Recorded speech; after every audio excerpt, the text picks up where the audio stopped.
En fin 2023, sur le CAC 40, j'ai découvert une nouvelle pépite qui s'appelait Essilor Luxottica. Depuis, elle a fait 60% en ligne droite. Et puis, on a relevé le challenge une nouvelle fois en fin 2024 avec Société Générale qui a plus que doublé en 8 mois. La question est de savoir si on va trouver une nouvelle pépite dans cette émission. Allez, un petit spoiler, ça devrait bien se passer. Allez, c'est parti pour le CAC 40 intégral, l'émission la plus regardée de la chaîne. C'est le 5e épisode et c'est juste après le générique.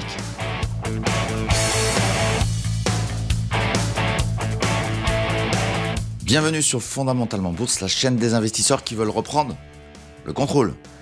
Et à défaut de ma voix qui a perdu le contrôle, on va reprendre le contrôle sur le CAC 40. Le CAC 40, c'est l'indice phare des actions françaises. Et on fait régulièrement une émission sur l'ensemble des valeurs du CAC 40. Et puis on fait aussi un point sur le CAC 40 lui-même, de telle manière à ce que vous ayez des plans de trading. On va faire une analyse technique fondamentale. Et puis je donnerai mon avis sur chaque valeur, de telle manière à ce que vous puissiez vous donner un avis vous-même sur votre portefeuille, ou peut-être sur celui que vous voulez constituer. Et il se trouve que c'est la vidéo qui est la plus regardée sur cette chaîne, avec des quantités d'heures de visionnage qui sont gigantesques. C'est impressionnant. Et c'est pour ça que je me suis attelé à y passer beaucoup de temps pour vous faire une vidéo maxi, comme d'habitude, beaucoup de contenu, mais surtout que vous ayez la totalité de tout ce que je peux vous donner sur le CAC 40. Ça se passe 2 fois par an et c'est celle de l'été que nous vivons actuellement. Elle permettra à certains de faire donc des plans de trading pour la rentrée et de savoir ce qu'ils peuvent faire en termes d'investissement sur ces grosses valeurs, sur ces grosses capitalisations boursières. Et c'est vrai qu'on a eu du succès dans le passé aussi, parce que cette vidéo a révélé des valeurs qui étaient un peu inaperçues en tout cas, et qui ne donnaient pas ce sentiment particulièrement de donner quelque chose dans le futur. Et la première de toutes, ça avait été Essilor Luxottica, qui avait eu 3 années difficiles, et puis à un moment donné j'avais exprimé le sentiment que j'étais très positif sur ce dossier-là, et il a effectivement, tiens, je vous mets le graphe ici. Depuis, le dossier a monté assez fort, et on peut être que satisfait. Et je vais spoiler la suite sur Essilor, je peux vous le dire, moi je continue à être positif dessus, tout va très bien. Et puis on avait enchaîné sur la fin 2024, c'était donc au mois de décembre, c'était il y a 8 mois, sur une valeur où, avec un étonnement, même moi-même, j'étais très étonné et même surpris, et on verra que je suis même très surpris de la performance qu'on a fait. Mais Société Générale était devenue une valeur qui me paraissait exceptionnelle pour peut-être avoir une plus-value, et puis on a fait plus que x2, et là, je vous mets aussi le graphique ici. Et c'est peut-être même pas fini, vous voyez, donc on verra bien ce que ça donne. Et mon analyse sera mise à jour sur toutes les valeurs du CAC 40, de telle manière à ce que peut-être on va trouver des canards boiteux, évidemment, des dossiers sur lesquels, ou si je me suis trompé, c'est une aventure, à vrai dire, et on peut pas avoir raison partout. Mais globalement, vous verrez qu'il y a des statistiques qu'on va faire. On va faire un petit point statistique sur ce que j'étais positif, sur ce que j'étais négatif, histoire de dire, tiens, si t'avais fait ci, si t'avais fait ça, si t'avais pris... t'avais évité toutes celles qui se cassent la figure ou pas, voilà. Vous allez pouvoir faire une comparaison avec peut-être vos sentiments vous-même que vous avez sur certaines valeurs, et puis peut-être que se glissera au sein de cette émission une valeur sur laquelle je serai plus positif, avec beaucoup plus d'entrain, et ce sera peut-être la nouvelle pépite que l'on aura sur la fin de l'année 2025, et peut-être dans la continuité sur le début de 2026. Mais sachez que il n'y aura peut-être pas qu'une, je vous dis ça juste comme ça, et je peux vous certifier que là encore, j'aurais jamais cru dire ça sur une valeur que je connais depuis très longtemps, et qui m'étonne déjà, mais qui risque de nous étonner encore plus dans le futur. Et puis on fera aussi, et ça c'est super important, un point sur les dividendes, et comment trouver aussi, à travers mon sponsor qui s'appelle Zone Bourse, trouver les tableaux qui vous permettront, et comment les sélectionner, comment faire le tri, puis comment voir s'il y a vraiment un intérêt sur les dividendes. Les dividendes, c'est quelque chose de très important au sein du CAC 40. Le CAC 40, il est fait de beaucoup de dividendes, c'est de l'ordre de 4% par an de performance, de l'ordre, ça dépend des moments. Mais ce qui est super intéressant, c'est que sur longue période, c'est quand même très important. Et si vous éliminez un petit peu les canards boiteux, et si vous rajoutez un petit peu ceux qui sont un peu meilleurs, en combinant les dividendes ainsi que la progression même des dossiers que nous avons en France, je pense que vous pouvez faire une performance qui est largement supérieure à ce que le CAC 40 lui-même fait. Et ce sera tout l'enjeu de cette vidéo. J'espère qu'on battra encore une fois, parce que la dernière fois on avait surperformé sur nos valeurs préférées, et on verra si cette fois-ci ce sera encore le cas, mais moi je désespère pas. Et allez, petit spoiler, ça va bien se passer là aussi. Allez, la petite page de pub et on se retrouve juste après. Et puis si vous voulez aller plus loin dans l'apprentissage de la bourse, je vous invite à aller voir dans la description en dessous de la vidéo. Vous y trouverez tous les liens qui vous permettront d'accéder à la newsletter L'écho de Ricardo, où je vous fais découvrir chaque semaine Une action d'exception. Vous pourrez aussi intégrer le portefeuille virtuel Dynamic Invest où vous pourrez suivre en direct tous mes arbitrages ainsi que mes sentiments de marché et puis j'y réserve aussi quelques surprises en exclusivité pour mes abonnés. Vous aurez aussi la possibilité d'accéder à la formation coachée que j'enseigne depuis des années à des élèves motivés pour acquérir une méthode gagnante basée sur le principe des poupées russes associant l'analyse fondamentale et l'analyse technique. Et puis vous trouverez enfin un ensemble de contenus complètement gratuits sur le blog de Ricardo qui vous permettront de découvrir encore plus profondément ce monde formidable que sont les marchés financiers. Voilà, et puis en ce qui concerne la newsletter qui est un petit peu en pause, elle reprendra dès la rentrée avec plein de valeurs que je vous proposerai dans cette newsletter et parfois mes humeurs. Mais je vous mets habituellement ici le portefeuille Dynamic Invest, le long terme, celui qui a les valeurs sur long terme de 2025 avec un nombre de valeurs très important. Et vous voyez la courbe toujours à son plus haut historique au moment où j'enregistre cette vidéo et vous êtes à 49% de progression sur la partie orange, parce que la partie noire c'est les plus-values qui ont été encaissées, donc vous voyez déjà il y a énormément de plus-values qui nous sont rentrées, donc voilà, vous en faites ce que vous voulez, mais en tout cas c'est ce que l'on vit sur le portefeuille Dynamic Invest. L'abonnement est à 99 € par mois. Et c'est ouvert tout l'été, même si c'est peut-être un peu plus calme pendant l'été, mais en tout cas ce qui est sûr c'est que dès la rentrée ça va repartir, et la rentrée ça peut être très très rapidement. Mais je ne vous fais pas plus attendre, on va commencer déjà par l'étude du CAC 40 sur le graphique, on va voir ce qu'on avait dit la dernière fois, on va voir si ça a évolué, si j'ai évolué dans ma position, vous allez voir que j'évolue pas mal, et après on fera un rapide point sur l'évolution de mes avis, ce que ça a donné, faire un coup dans le rétro, on verra si une pépite a explosé, vous devinez bien laquelle c'est, on la connaît tous maintenant, et puis ce qui va être intéressant c'est que je vais vous faire voir aussi un menu sur Zone Bourse, le partenaire de la chaîne. Je vous ferai voir un menu pour les dividendes, ça c'est quelque chose de très important pour voir un petit peu où est-ce qu'il faut aller, en tout cas pour la notion de dividende, et voir un petit peu ce que ça donne. Donc ça ce sera la première partie de la vidéo et puis on attaquera tout de suite après avec toutes les valeurs du CAC 40. Allez, le graphique du CAC 40 maintenant, et on va regarder ça tout de suite, comment il évolue. Et donc voici le graphique du CAC 40 sur 30 années, et voilà comment je le percevais depuis un certain temps d'ailleurs, depuis un moment, et il y avait une pertinence finalement ici qui a été assez perspicace de ce niveau de prix là, puisqu'on était plus ou moins, alors il y avait deux possibilités, il y avait celui-ci, il y avait celle-ci, il y avait celle-ci, donc c'est celle-ci qui a pris le dessus. Elle était d'autant plus pertinente qu'on a des points de contact ici sur la médiane qui sont très intéressants, et vous savez, pour ceux qui suivent la chaîne de manière régulière, que les médianes des couloirs haussiers ou baissiers d'ailleurs, je les trouve toujours validatrices de mes hypothèses. Mais j'ai envie de changer ça sur ce sujet-là, parce que je trouve qu'il y a une autre option qui est intéressante. Mais avant tout, on va regarder aussi l'évolution de ce canal haussier que j'avais mis en place depuis, on va dire, le Covid.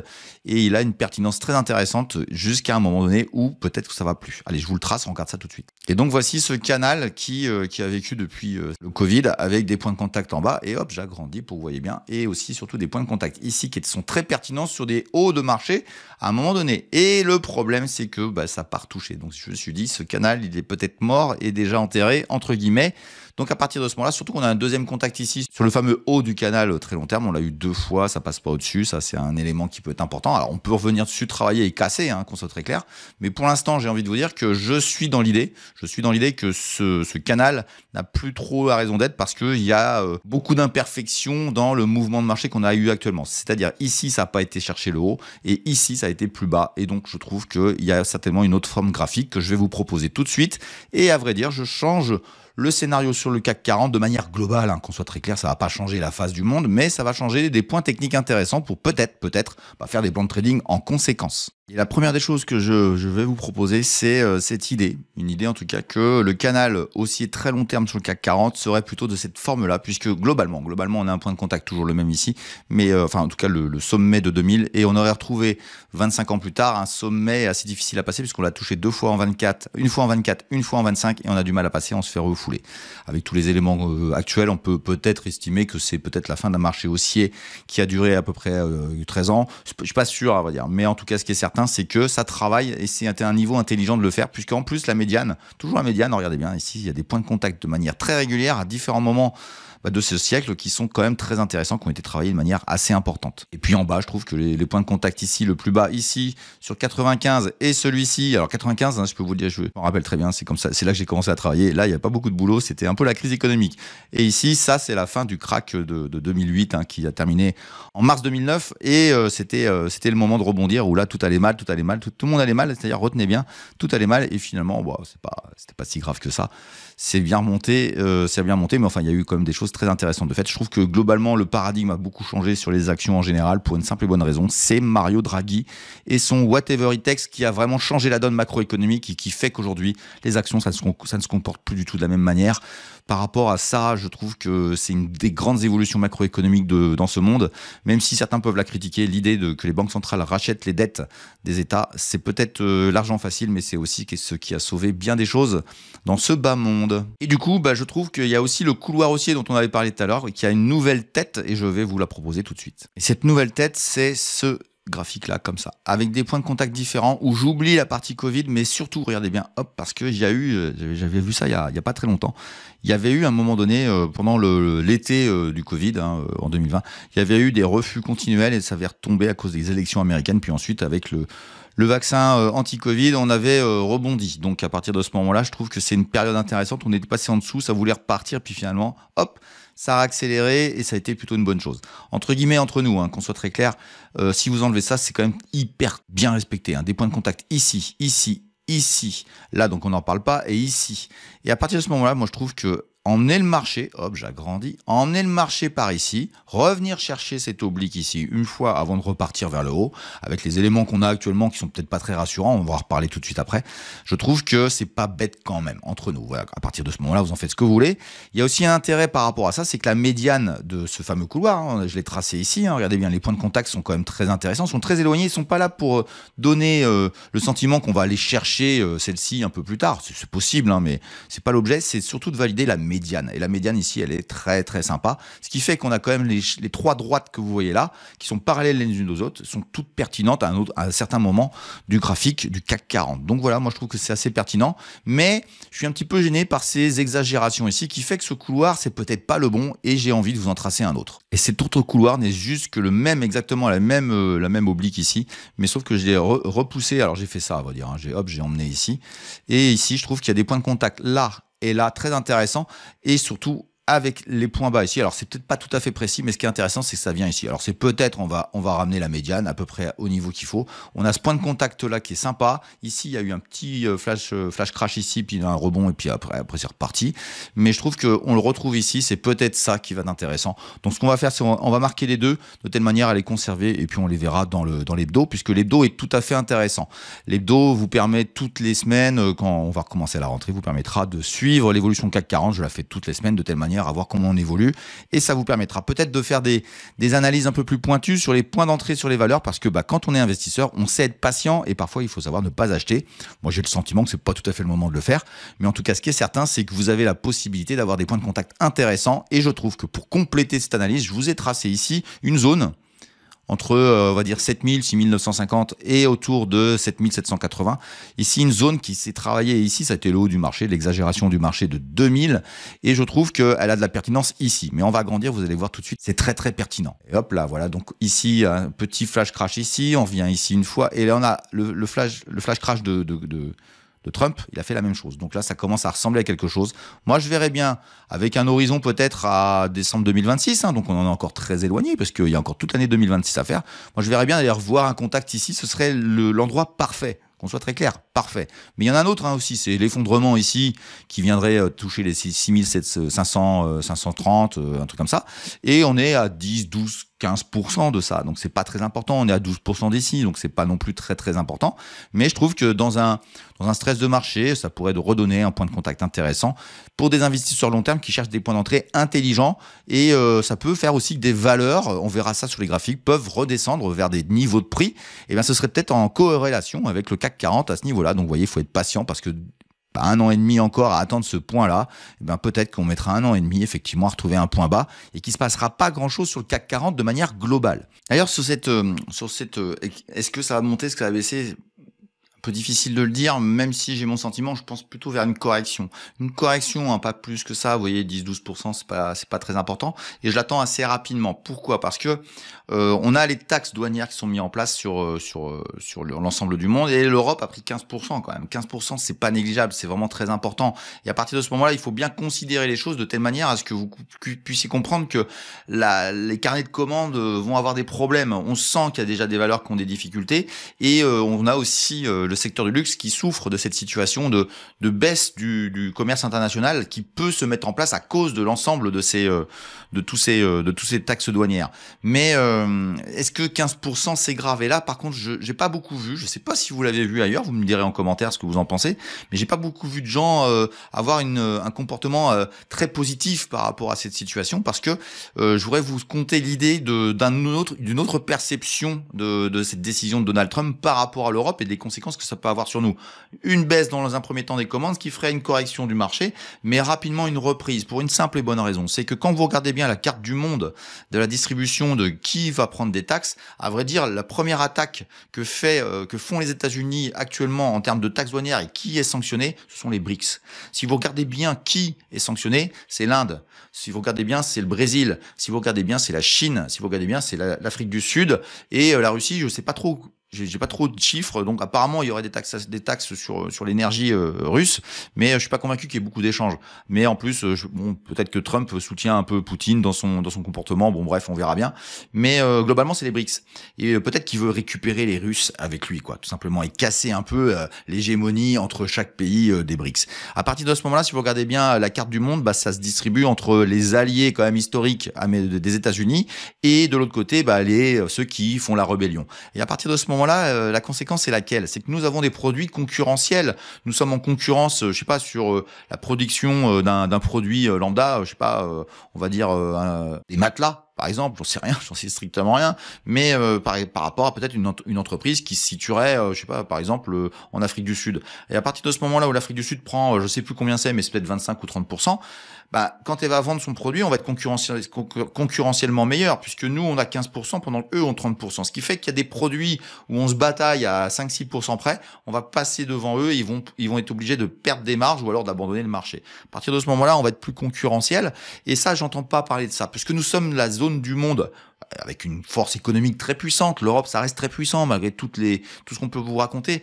Et à partir de ce moment-là, je trouve que la négociation qui a été dite par certains complètement nulle, elle est pas si mauvaise que ça. Elle est comparativement aux autres, elle est bonne. De toute façon, Trump avait décidé qu'il ferait des taxes douanières. De toute façon, il a besoin de beaucoup d'argent pour payer les dettes que son prédécesseur a fait.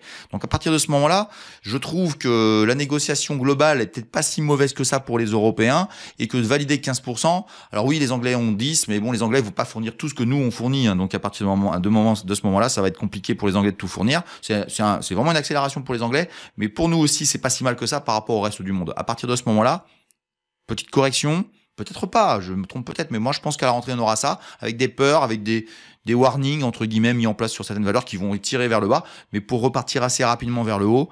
Est-ce qu'on va passer au-dessus de ces niveaux que je vous disais? C'est pas sûr, parce qu'il nous faut le luxe avec nous, et pour l'instant ce qui tient le CAC 40, je dirais à bout de bras, c'est le secteur bancaire, et à partir de ce moment-là, il faut bien faire la part des choses dans les poids de certaines valeurs par rapport à d'autres, et se dire est-ce que nous avons un CAC 40 qui peut aller plus haut ou plus bas? C'est pour ça que je suis pas très fan de regarder le CAC 40 d'une manière globale, parce qu'à l'intérieur il se passe plein de choses, c'est pour ça qu'on va faire chaque valeur, mais essayez de voir sectoriellement ce qui se passe, essayez de voir un petit peu si à l'intérieur il y a quand même des champions qui s'en sortent et qui sont pas très impactés par tout ça.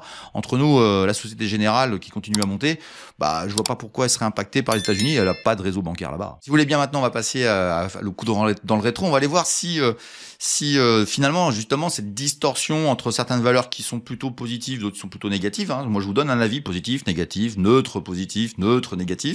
On va voir si j'avais raison. La dernière fois c'était plutôt pas mal. Cette fois-ci on va regarder si c'est toujours pas mal. On va voir s'il y a des petites stratégies qu'on peut mettre en place de discrimination entre certaines valeurs et d'autres, et de telle manière à ce que ça soit enrichissant pour vous et de dire ah ouais effectivement par exemple les valeurs négatives, oui il a raison, il faut absolument pas y aller, et garder tout le reste par exemple, hein. Ça peut être une autre stratégie. Voilà, on va basculer sur ça tout de suite. Et voici le tableau complet des valeurs. Alors c'est équilibre pondéré, hein, ce qu'on fait sur cette chaîne, et vous avez en bas la performance moyenne équipondéré de 9,83% de l'ensemble des valeurs sur le CAC 40. Et il faut savoir que dans la même période, le CAC 40 lui-même n'a pas fait 9,83 parce que ce n'est pas équipondéré. Il y a des grosses valeurs qui pèsent très lourd. Je pense à Total, je pense à Sanofi, je pense aussi à LVMH. Et l'ensemble du CAC 40 a fait plus 4,85. Donc nous avons quand même une perte au passage par rapport à l'équipondération de 5 points. Donc ça veut dire que les grosses valeurs ont sous-performé, je dirais, sur la période qu'on vient de passer, hein. Je pense aussi à LVMH, hein, je crois que je l'ai dit, mais il y a aussi Hermès. Et à partir de ce moment-là, on se retrouve dans une situation où c'est les petites valeurs du CAC 40 qui ont progresser de manière beaucoup plus importante. Et je dirais que ça, c'est la première chose à retenir, c'est que parfois, il y a une grosse différence entre l'équipondération et la pondération comme elle est faite sur le CAC 40 en fonction des capitalisations boursières de chaque valeur. Et avec un LVMH qui a fait moins 27%, je vous laisse voir que ça tire vers le bas la performance globale du CAC 40. Donc c'est ça qui est intéressant aussi de voir, c'est que quand vous faites vos arbitrages, si vous mettez, 500 € par valeur, ça va pas du tout faire la même chose. En tout cas, sur cette période-ci, il y a 5 points d'écart en 8 mois chrono. C'est quand même très important parce que sur une année complète, ça fait même beaucoup plus. Et donc, on va regarder maintenant de manière discriminée sur les valeurs sur lesquelles on était positif et voir si on a fait mieux, entre guillemets, que le CAC 40 ou moins bien. Donc, on est de date à date, qu'on soit très clair. C'est parfaitement aléatoire de voir si on a bien réussi sur, notamment, je pense à Accor, la toute première, où il y a 2,9% d'écart. C'est quasiment rien. En gros, c'est stable. Mais Accor a tellement bougé. Les points bas étaient super intéressants sur ce titre, qui est aussi un titre luxe, quand même, il faut le dire, avec de l'hôtellerie de luxe de manière assez prépondérante dans le groupe. Mais regardez bien la performance la plus intéressante. C'est celle que je viens de vous mettre en bleu clair. C'est la performance de 9,77%. Donc, par rapport à la moyenne de toutes les valeurs, c'est pas extraordinaire. Mais par rapport au CAC 40, on fait 4,92. Je vous rappelle au bon souvenir que la dernière fois, entre deux émissions, on avait 6% de mieux que le CAC 40. Donc, ça fait 6 et presque 5, ça fait 11% de mieux que la performance même du CAC 40. Sur les valeurs, on était positif. Donc j'ai envie de vous dire que les choix sont plutôt globalement, de manière arbitraire et de manière équipondérée, sont plutôt pas trop mauvais quand même. On a quelques erreurs et ce qui est intéressant, c'est de voir lesquelles on a fait et si on aurait pu s'en protéger au moins de manière partielle. La réponse, elle est simple. Je dirais que sur Accor, sur Hermès, sur Schneider et sur Téléperformance, c'est pas le cas. Téléperf, on aurait plus, à vrai dire, c'est une erreur d'analyse, mais elle est tombée, la news est tombée il y a quelques jours. Donc à partir de ce moment-là, c'est vraiment tout nouveau. On était beaucoup plus haut avant, à vrai dire. Je veux pas faire le mec qui remonte le temps. Ça m'intéresse pas du tout. Mais on a eu une performance un peu meilleure. On avait un écart de 4, le 4,92 était bien meilleur il y a quelques semaines. Il y a 3-4 semaines de ça, c'était bien meilleur. Mais bon, c'est comme ça. On fait l'émission au 8 août, c'est comme ça. Mais il y a une valeur sur laquelle je voudrais revenir, c'est Renault. Renault, il y a eu le départ surprise de Luca De Meo. On le sentait, il y avait les news qui tombaient, il y en avait surtout le graphique qui nous parlait. Donc je pense qu'on aurait pu éviter une bonne partie du moins 30. Il faut savoir qu'avant cette situation avec la société Renault, on était en positif sur cette valeur-là. Donc imaginons que parce que vous aviez senti le vent tourner ou que vous avez décidé de sortir quand vous avez commencé à entendre les bruits de départ de Luca De Meo, qui était pour moi la bonne raison pour laquelle Renault, j'étais positif. Évidemment, quand il a commencé à dire qu'il allait partir, évidemment que je ne suis plus positif. Là, je spoil un peu la suite, mais là, c'est clair que là-dessus, il n'y aura pas de problème. Mais imaginons qu'on n'aurait pas eu Renault. Donc je supprime la ligne, voilà, on sera à plus 14, c'est-à-dire presque 9% de mieux que le CAC 40. Mais voilà, comme Renault, je l'avais mise en positif, on va jouer le jeu jusqu'au bout et on la réintègre. Voilà, donc ça c'est la première chose, c'est de retenir que globalement ça fait sur une année, sur les 2 fois qu'on l'a fait, on verra s'il y aura une 3e, une 4e, mais de toute façon on fera d'autres émissions. Mais c'est plutôt positif et c'est plutôt gratifiant pour moi de me dire que bon voilà, globalement je me suis pas trompé parce qu'on a quand même des belles choses. On a notamment celle qui est en vert foncé, qui est Société Générale, qui est un grand arbre qui cache peut-être la médiocrité globale du reste, mais c'est comme ça quand on se fait un portefeuille. Il y a toujours je dirais 20% des valeurs qui montent et puis qui font la performance, et puis le reste c'est gloubi boulga, et c'est exactement ce qui se passe sur ces titres-là, puisqu'on a sélectionné une dizaine de valeurs et il y en a je dirais 2 qui valent le coup, c'était Unibail Rodamco et Société Générale. Le reste c'est plus ou moins moins 10, plus 10, et ça s'arrête là. Mais en tout cas, la performance moyenne est supérieure à ce que le CAC 40 nous a fait. Ce qui est la grande surprise, c'est les négatives. J'étais négatif sur ces valeurs-là. Alors il y en a une, c'est philosophique, c'est Thales, mais je vais revenir dessus, puis je resterai négatif toujours dessus. Elle a fait 66%, et c'est une valeur sur laquelle je ne sais pas si je dois la laisser dans le tableau, parce que vraiment elle n'est pas intéressante. Et on a surperformé évidemment le marché, donc ça veut dire quand même que les petites valeurs ont bien effectivement surperformé le marché. C'est bien les grosses qu'il fallait éviter. Et il se trouve que dans ces valeurs-là, il n'y a pas spécialement de grosses valeurs. Il y a plutôt des valeurs sur lesquelles on peut être satisfait d'avoir vu qu'il fallait surtout pas y aller. Et je pense à Capgemini notamment. Pour le reste, je dirais que c'est des tendances baissières très affirmées qui étaient vraiment sans aucune difficulté. Total Energy est devenue stable, mais elle a baissé de 15% à la fois d'avant, donc là elle n'a pas remonté à vrai dire. Mais de date à date, donc on est équi. Mais ce qui est d'avant, c'est celles qu'on montait et que j'avais pas dit. J'ai envie de vous dire, comme on est dans le PEA, on ne shorte pas ces valeurs-là. Donc à partir de ce moment-là, vous n'avez pas shorté. Ceux qui l'ont fait, c'est tant pis pour vous. La première, c'est certainement Thales, puisque évidemment, je vous disais que moi, de toute façon, je ne serai jamais positif sur l'armement. C'est philosophique. J'avais fait une erreur, mais je reviendrai sur le détail dans les valeurs, sur Vinci, qui s'explique très bien. Sur Eurofins, là par contre, il y a toujours une peur, et c'est pas parce qu'il y a 40% de hausse que je vais changer d'avis sur sur le titre, parce que j'ai vraiment une peur sur ce titre-là à tout moment et je resterai négatif là-dessus. Mais Engie, là aussi, je pensais, voilà, franchement, Engie, je la comprends pas, je la comprendrai jamais. Mais on reviendra sur ça, sur toutes les valeurs qu'il y avait avant. Mais en tout cas, moi, j'avais pas envie de ça. Donc là, c'est plutôt sur ce coup-là, c'est plutôt là où j'ai eu tort, c'est que dans les bads, j'ai été pas très bon. Et j'ai été bad moi aussi, tout simplement. Vous voyez, on n'est pas, c'est pas de vin. Il faut être avec beaucoup de modération. Il faut faire de la technique et il faut réfléchir un petit peu à ce que vous ressentez. Si vous êtes d'accord avec moi, ça commence à ressembler à beaucoup plus à une réflexion. Quand on a plusieurs réflexions qui se croisent et qui sont d'accord, ça devient intéressant. Et au milieu de tout ça, il y a des valeurs sur lesquelles j'avais aucun avis. Je savais pas trop où j'allais aller. Et j'étais plutôt négatif sur LVMH. J'étais plutôt inquiet sur Publicis de sa hausse permanente. Et puis il y avait les autres. Enfin bon, bref, on va pas tergiverser sur l'ensemble des valeurs. L'idée, c'est de retenir que neutre, ça faisait neutre plus ou moins 4,5% pour le CAC 40, là plus 1,2. Voilà, c'est un peu moins bien. Donc voilà pour cette partie-ci. Mais on voit bien que c'est des grosses bécanes qui sont dedans. LVMH, AXA, Saint-Gobain, c'est des grosses valeurs qui ont vécu des choses plus ou moins neutres, comme on peut le spécifier. C'est des valeurs sur lesquelles moi je suis pas acheteur. Alors c'est peut-être intéressant d'acheter des points bas, par contre, sur des valeurs comme ça. Mais vous verrez que je vais peut-être changer d'avis sur nos amis Publicis et LVMH. Donc faites attention quand même. Mais ce qui est pour moi le plus intéressant dans ces comparatifs, c'est de regarder la combinaison des valeurs où je suis positif avec celles où je suis neutre positif. Donc c'est un positif un peu plus modéré, et de regarder aussi les neutres négatives avec les négatives. Parce qu'à vrai dire, là, on a vraiment deux catégories. C'est des valeurs sur lesquelles je suis plus ou moins plus ou moins j'y vais, et des valeurs où je suis plus ou moins non, ça m'intéresse pas. Et je pense que ça n'est pas intéressant. Et à partir de ce moment-là, c'est là on va voir si globalement la perspicacité de cette émission est intéressante, et on va regarder tout de suite le résultat de ça.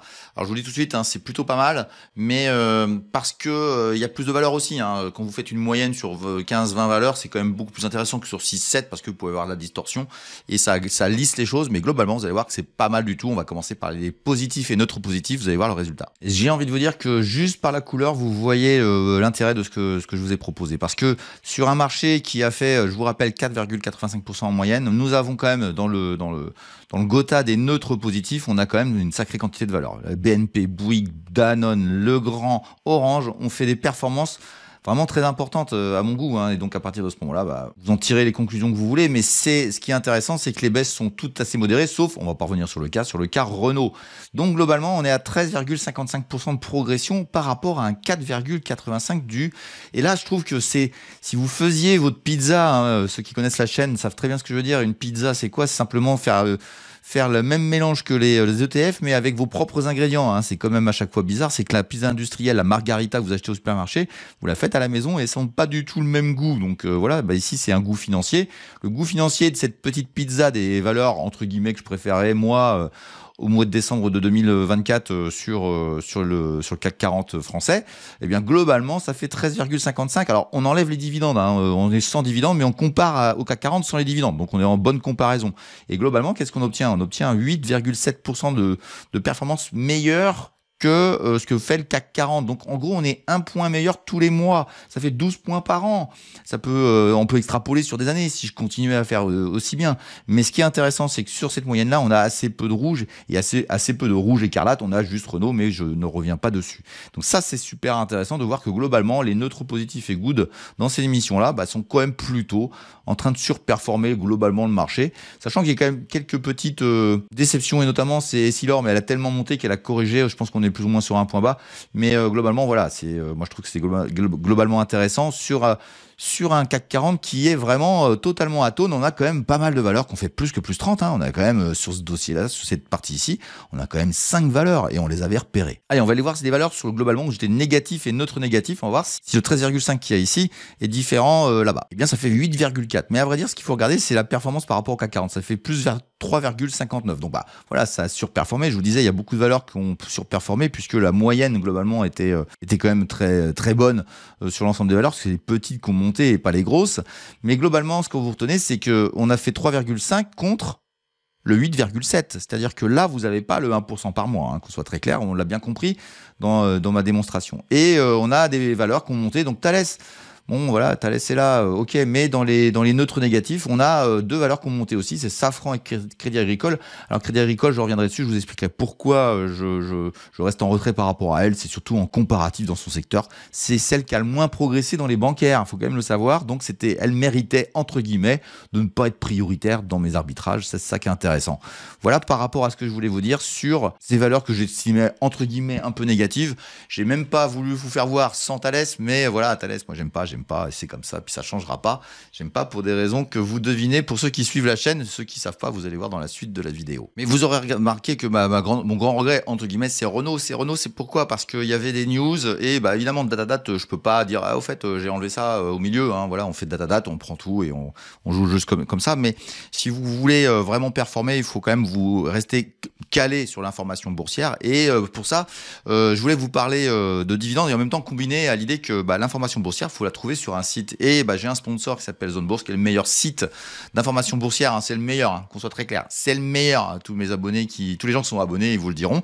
Vous avez tout ce qu'il vous faut en description pour vous abonner à Zone Bourse, hein, qui est un site internet. Hein, vous avez des parties payantes et avec différents tarifs. C'est celui du mieux que je préconise, qui est le mode premium. Et au lieu de faire une publicité basique, je fais toujours une démonstration d'un outil, d'un menu du site internet pour que vous puissiez l'utiliser au mieux. Et on va parler justement des dividendes, comment on peut trouver les dividendes et qu'est-ce qui va se passer sur les dividendes dans le futur, puisque globalement l'émission on l'a fait sans les dividendes, mais je vais vous faire voir les valeurs les plus intéressantes en dividendes, puis on va en tirer quelques conclusions et vous verrez que ça a beaucoup d'intérêt sur la globalité de votre réflexion. Si vous voulez voir les dividendes, vous allez voir que cette partie-ci, même si c'est une petite publicité, je peux vous dire que je vais vous apprendre pas mal de choses. Allez, on bascule sur Zone Bourse, on va regarder ce qui se passe, et puis surtout si vous voulez vous abonner, vous avez tout ce qu'il faut dans la description. Donc nous voici dans la partie accueil de Zone Bourse, hein, avec des menus divers et variés. On va aller dans Screener ici, et ensuite dans Accueil Stock Screener, on va aller dans les screeners. Et vous avez des paramétrages plus ou moins qualitatifs, etc. On va aller apprendre à paramétrer en même temps, puisqu'on est dans l'idée d'aller chercher donc les valeurs et chercher les dividendes, les meilleurs dividendes sur les valeurs du CAC 40. Donc on est déjà sur la France, hein, mais vous pouvez sélectionner les pays, hein, les zones, etc. de toute la manière que vous voulez. Et puis ensuite vous avez des options en plus ici, hein, vous ne trouverez pas tout de suite. Vous faut aller ici pour trouver les valeurs du CAC 40. Et donc c'est ici dans les indices, hein, tout bêtement. Et puis vous avez tous les indices du monde avec, on va chercher en Europe, on va aller chercher notre CAC 40 qui se situe ici, clac, voilà, c'est fait. Vous avez les valeurs, les 40 valeurs du CAC 40 selon des critères qui sont la capitalisation, enfin diverses choses. On va mettre ce qu'on veut. Et pour ça, on va aller ici, dans ce menu-là, on va cliquer ici. Et il nous apparaît tout ce que nous propose le menu premium. Alors, le mode expert qui est beaucoup plus cher, il a beaucoup plus de critères. Moi, je trouve qu'il est plus intéressant. Mais on va aller taper dividende pour avoir ceux qui concernent le dividende. Et vous avez tout un tas de choses diverses et variées. On va sélectionner le rendement dividende, mais aussi le rendement du dividende. Mais regardez bien, hop, on clique ici. Le rendement de l'année dernière, on s'en fout un peu parce que c'est passé, celui de cette année, celui de l'année prochaine et celui de dans 2 ans. Donc les prévisions qui sont faites par les valeurs. Et on va aller intégrer tout ça dedans. Donc on va commencer par mettre le premier, c'est rendement de dividende. On a tout de suite ça intégré ici, puis ça met des petits bâtonnets rouges pour les moins bons. Et puis on va on va inverser le classement. Les meilleurs, c'est ici, ça se passe là. Et puis après, on va aller mettre les critères dont je viens de vous parler. Donc on clique encore ici. On ajoute l'année prochaine. Et dans 2 ans. Et là, vous avez une map globale des dividendes sur toutes les actions que vous avez sur le CAC 40, classées plus ou moins dans l'ordre de ce que vous préférez. Alors, vous pouvez dire, ouais, moi, je veux savoir ceux qui sont les meilleurs sur cette année. Vous cliquez ici. Et ça les range dans l'ordre de ce qui a été fait cette année. Donc on trouve que c'est Carrefour. Bon, ok, c'est baissier, mais avec les dividendes, ça fait un peu mieux. Oui, alors rassurez-vous, c'est pas si extraordinaire que ça. Et puis on a ensuite, alors faut les vérifier tout le temps, hein, mais je vais vous expliquer comment faire. Et après, vous avez ensuite ici, vous déclinez toutes les valeurs. Mais moi, je trouve que le classement le plus intéressant, c'est celui-ci pour regarder de manière globale. Et pour moi, la valeur la plus intéressante dans tout ça, hein, c'est bizarre, mais c'est pas la plus grande, c'est BNP Paribas qui est ici. Pour la simple et bonne raison, c'est qu'il faut aller regarder les graphiques sur longue période. Alors vous allez me dire comment on fait? Tiens, on va aller voir BNP Paribas puisque c'est celle-ci dont je vous parle et on va cliquer dessus. Et on va aller ensuite voir les graphiques. Voilà, on est en mensuel, sur une longue période, on peut agrandir. Et ce qui est super intéressant sur BNP, c'est qu'en plus des dividendes, il y a le graphique qui montre. On peut faire la synthèse des dividendes avec le graphique, comme si vous réintégriez tous les dividendes dans le graphique. C'est ce qu'on appelle le graphique Total Return. On clique ici et vous pouvez mettre la date que vous voulez ici de démarrage. On va dire le 1er janvier de l'année 2000. Et hop, voilà, vous savez votre performance sur l'ensemble du siècle. 400% à date avec les dividendes réinvestis. C'est la courbe ici que vous avez en bleu en pointillé. vous avez la courbe du graphique de la valeur ici. Donc tout simplement, BNP c'est un dossier qui monte un petit peu, puisque depuis l'an 2000 il monte pas beaucoup, de 70%, mais en plus de ça il y a les dividendes, ce qui fait qu'il y a 400%, et c'est ça qui est intéressant. Ça vous permet de faire une synthèse globale très rapide sur les dividendes, dossier par dossier. Vous avez vos screeners, vous avez tout. Voilà, ça s'appelle Zone Bourse, c'est exceptionnel, et je vous apprends à chaque fois une petite astuce. Vous pouvez vous abonner quand vous voulez, et si vous prenez à l'année, c'est beaucoup plus intéressant, c'est beaucoup moins cher. Donc je sais pas, vous en faites couler, mais moi je fais de la bourse toute l'année, donc j'en ai besoin toute l'année. Allez, maintenant on va basculer sur ce que vous attendez, sur toute la deuxième partie de la vidéo. On va faire chaque action les unes après les autres, les 40 actions, les unes après les autres, avec l'analyse graphique, mon sentiment fondamental quand il y en a un à rajouter, à compléter, et puis aussi mon avis sur la valeur et les points d'entrée divers et variés qui vous permettront de faire une analyse globale. Alors évidemment, même s'il y a le disclaimer qui est juste derrière, je vous le dis, je ne suis pas conseiller, je ne donne aucun conseil, c'est juste mon avis, c'est juste ce que je pense, et vous avez parfaitement le droit de penser l'inverse, et ça n'est pas grave.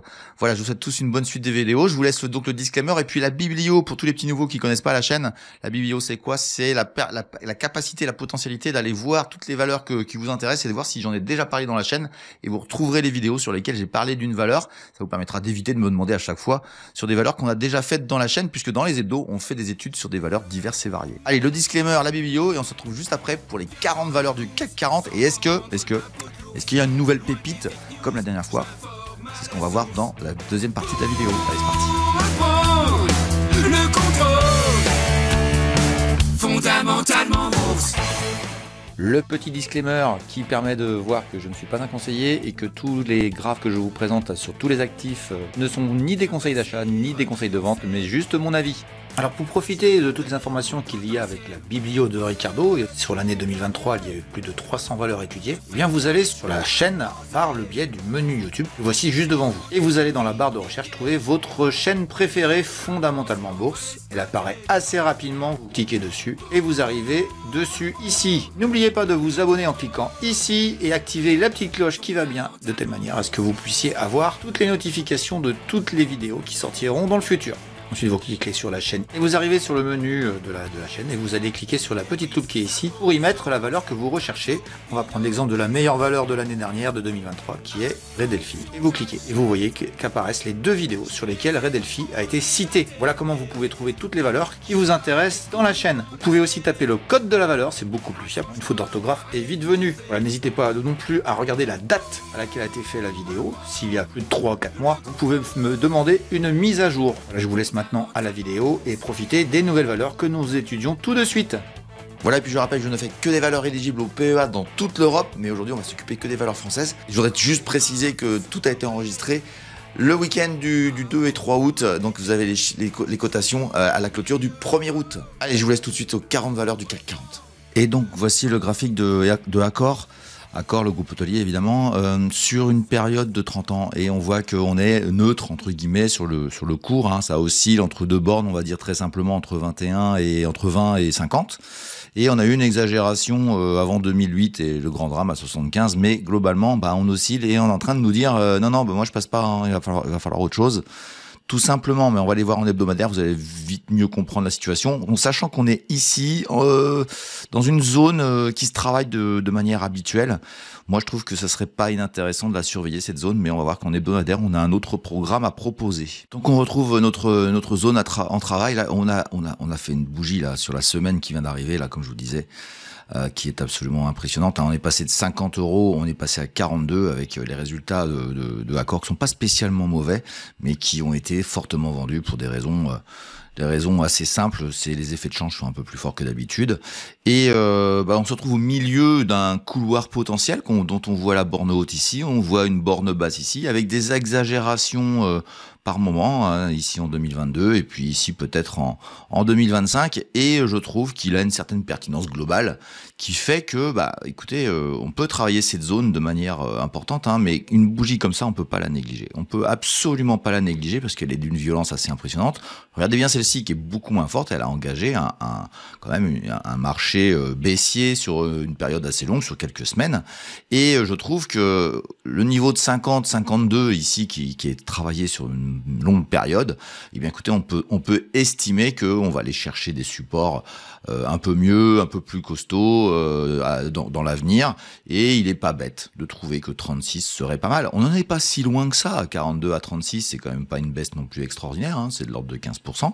Et je trouve que Accor, par rapport à ça, ça donne le sentiment que ma positivité qui était sur le titre depuis une petite année, eh bien écoutez, on peut l'oublier, on va passer neutre sur le dossier. Neutre dans le sens où je pense que l'effet de change, le problème de l'effet de change n'est pas spécialement structurel, c'est tout à fait naturel, il y a des moments un peu plus difficiles que d'autres, et le groupe ne me semble pas en grande difficulté, mais on peut aller plus bas. Donc voilà, neutralité, est-ce que je sais pas trop si ça va aller vite à 36 ou si ça ira lentement, parce que regardez bien, hein, on peut parfaitement aussi tergiverser et aller le toucher peut-être 37, 36 sur l'année prochaine, et d'ici l'année prochaine on aura fait notre émission, donc on verra bien. Bon, en ce qui me concerne, c'est plutôt de la neutralité maintenant.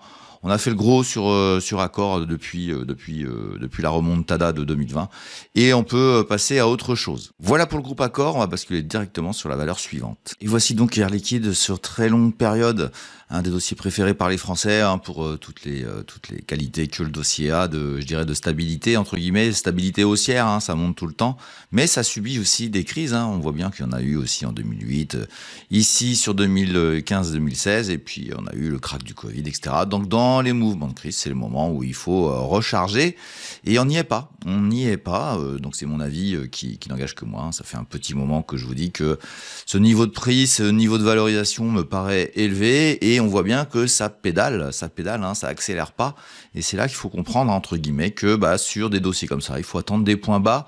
J'aurais envie de vous dire, le point bas, et naturellement serait le milieu de ce couloir haussier, peut-être 165, on est à 170, donc c'est tout près. Et l'autre idée, c'est quand même d'attendre un moment de crisounette, entre guillemets, peut-être aller chercher la borne basse à 140, mais on va avoir en hebdomadaire qu'il y a des petites choses intéressantes à regarder de plus près. Donc en hebdomadaire, on voit ce graphique s'enrichir de quelques propositions. Une, c'est de se stabiliser assez haut, et donc j'ai envie de vous dire, c'est très bien pour ceux qui sont dedans, hop, j'agrandis, et tant qu'on est au-dessus, j'ai envie de vous dire, tout va bien. Sachant que les résultats ont été plus ou moins accueillis positivement par le marché. Bon, j'ai envie de vous dire, on n'est pas prêt d'avoir une baisse phénoménale sur le dossier, mais ça peut arriver. Dans ce cas-là, il y a des supports assez intéressants qui me semblent... Alors ça peut arriver, hein, ça peut se mettre en place dès maintenant, vu le contexte. Et ici, la 162, ça serait intéressant par rapport à une petite oblique, mais je trouve que le niveau le plus intéressant est 153, 154, voire dans un stress un peu plus fort, un peu plus puissant, on irait autour des 139. J'ai un peu de mal à voir le dossier être renvoyé plus bas. Je vous propose un 104, mais bon, sincèrement, je pense que c'est beaucoup mieux ici. À vrai dire, tout ce qu'il faudra juste vérifier, c'est comment réagissent les marchés par rapport à ce qui se passe. Mais pour améliorer votre performance sur Air Liquide, parce que c'est quand même fait pour vraiment les gens investisseurs très long terme, j'ai presque envie de dire à ceux qui ont la cinquantaine, la soixantaine, c'est déjà trop tard. Air Liquide, ça va être pertinent de manière très long terme. Donc à partir de ce moment-là, il faut attendre son heure. Ça fait un petit moment que je vous dis que c'est pas le moment, c'est mon avis. Ce sera un moment de stress, et à partir de ce moment-là, là par contre, je redeviendrai positif. Donc je suis dans une neutralité dite négative, neutralité, hein, qu'on soit très clair. Donc voilà, c'est-à-dire que comme nous sommes avec des gens qui ont un PEA, comme on ne peut pas shorter et ne peut pas être vendeur, neutralité négative, c'est j'attends un support plus bas pour devenir positif. Sachez, vous pouvez le noter déjà par avance, hein, si ça touche le 154 et même le 140, je redeviendrai positif alors que ça chute.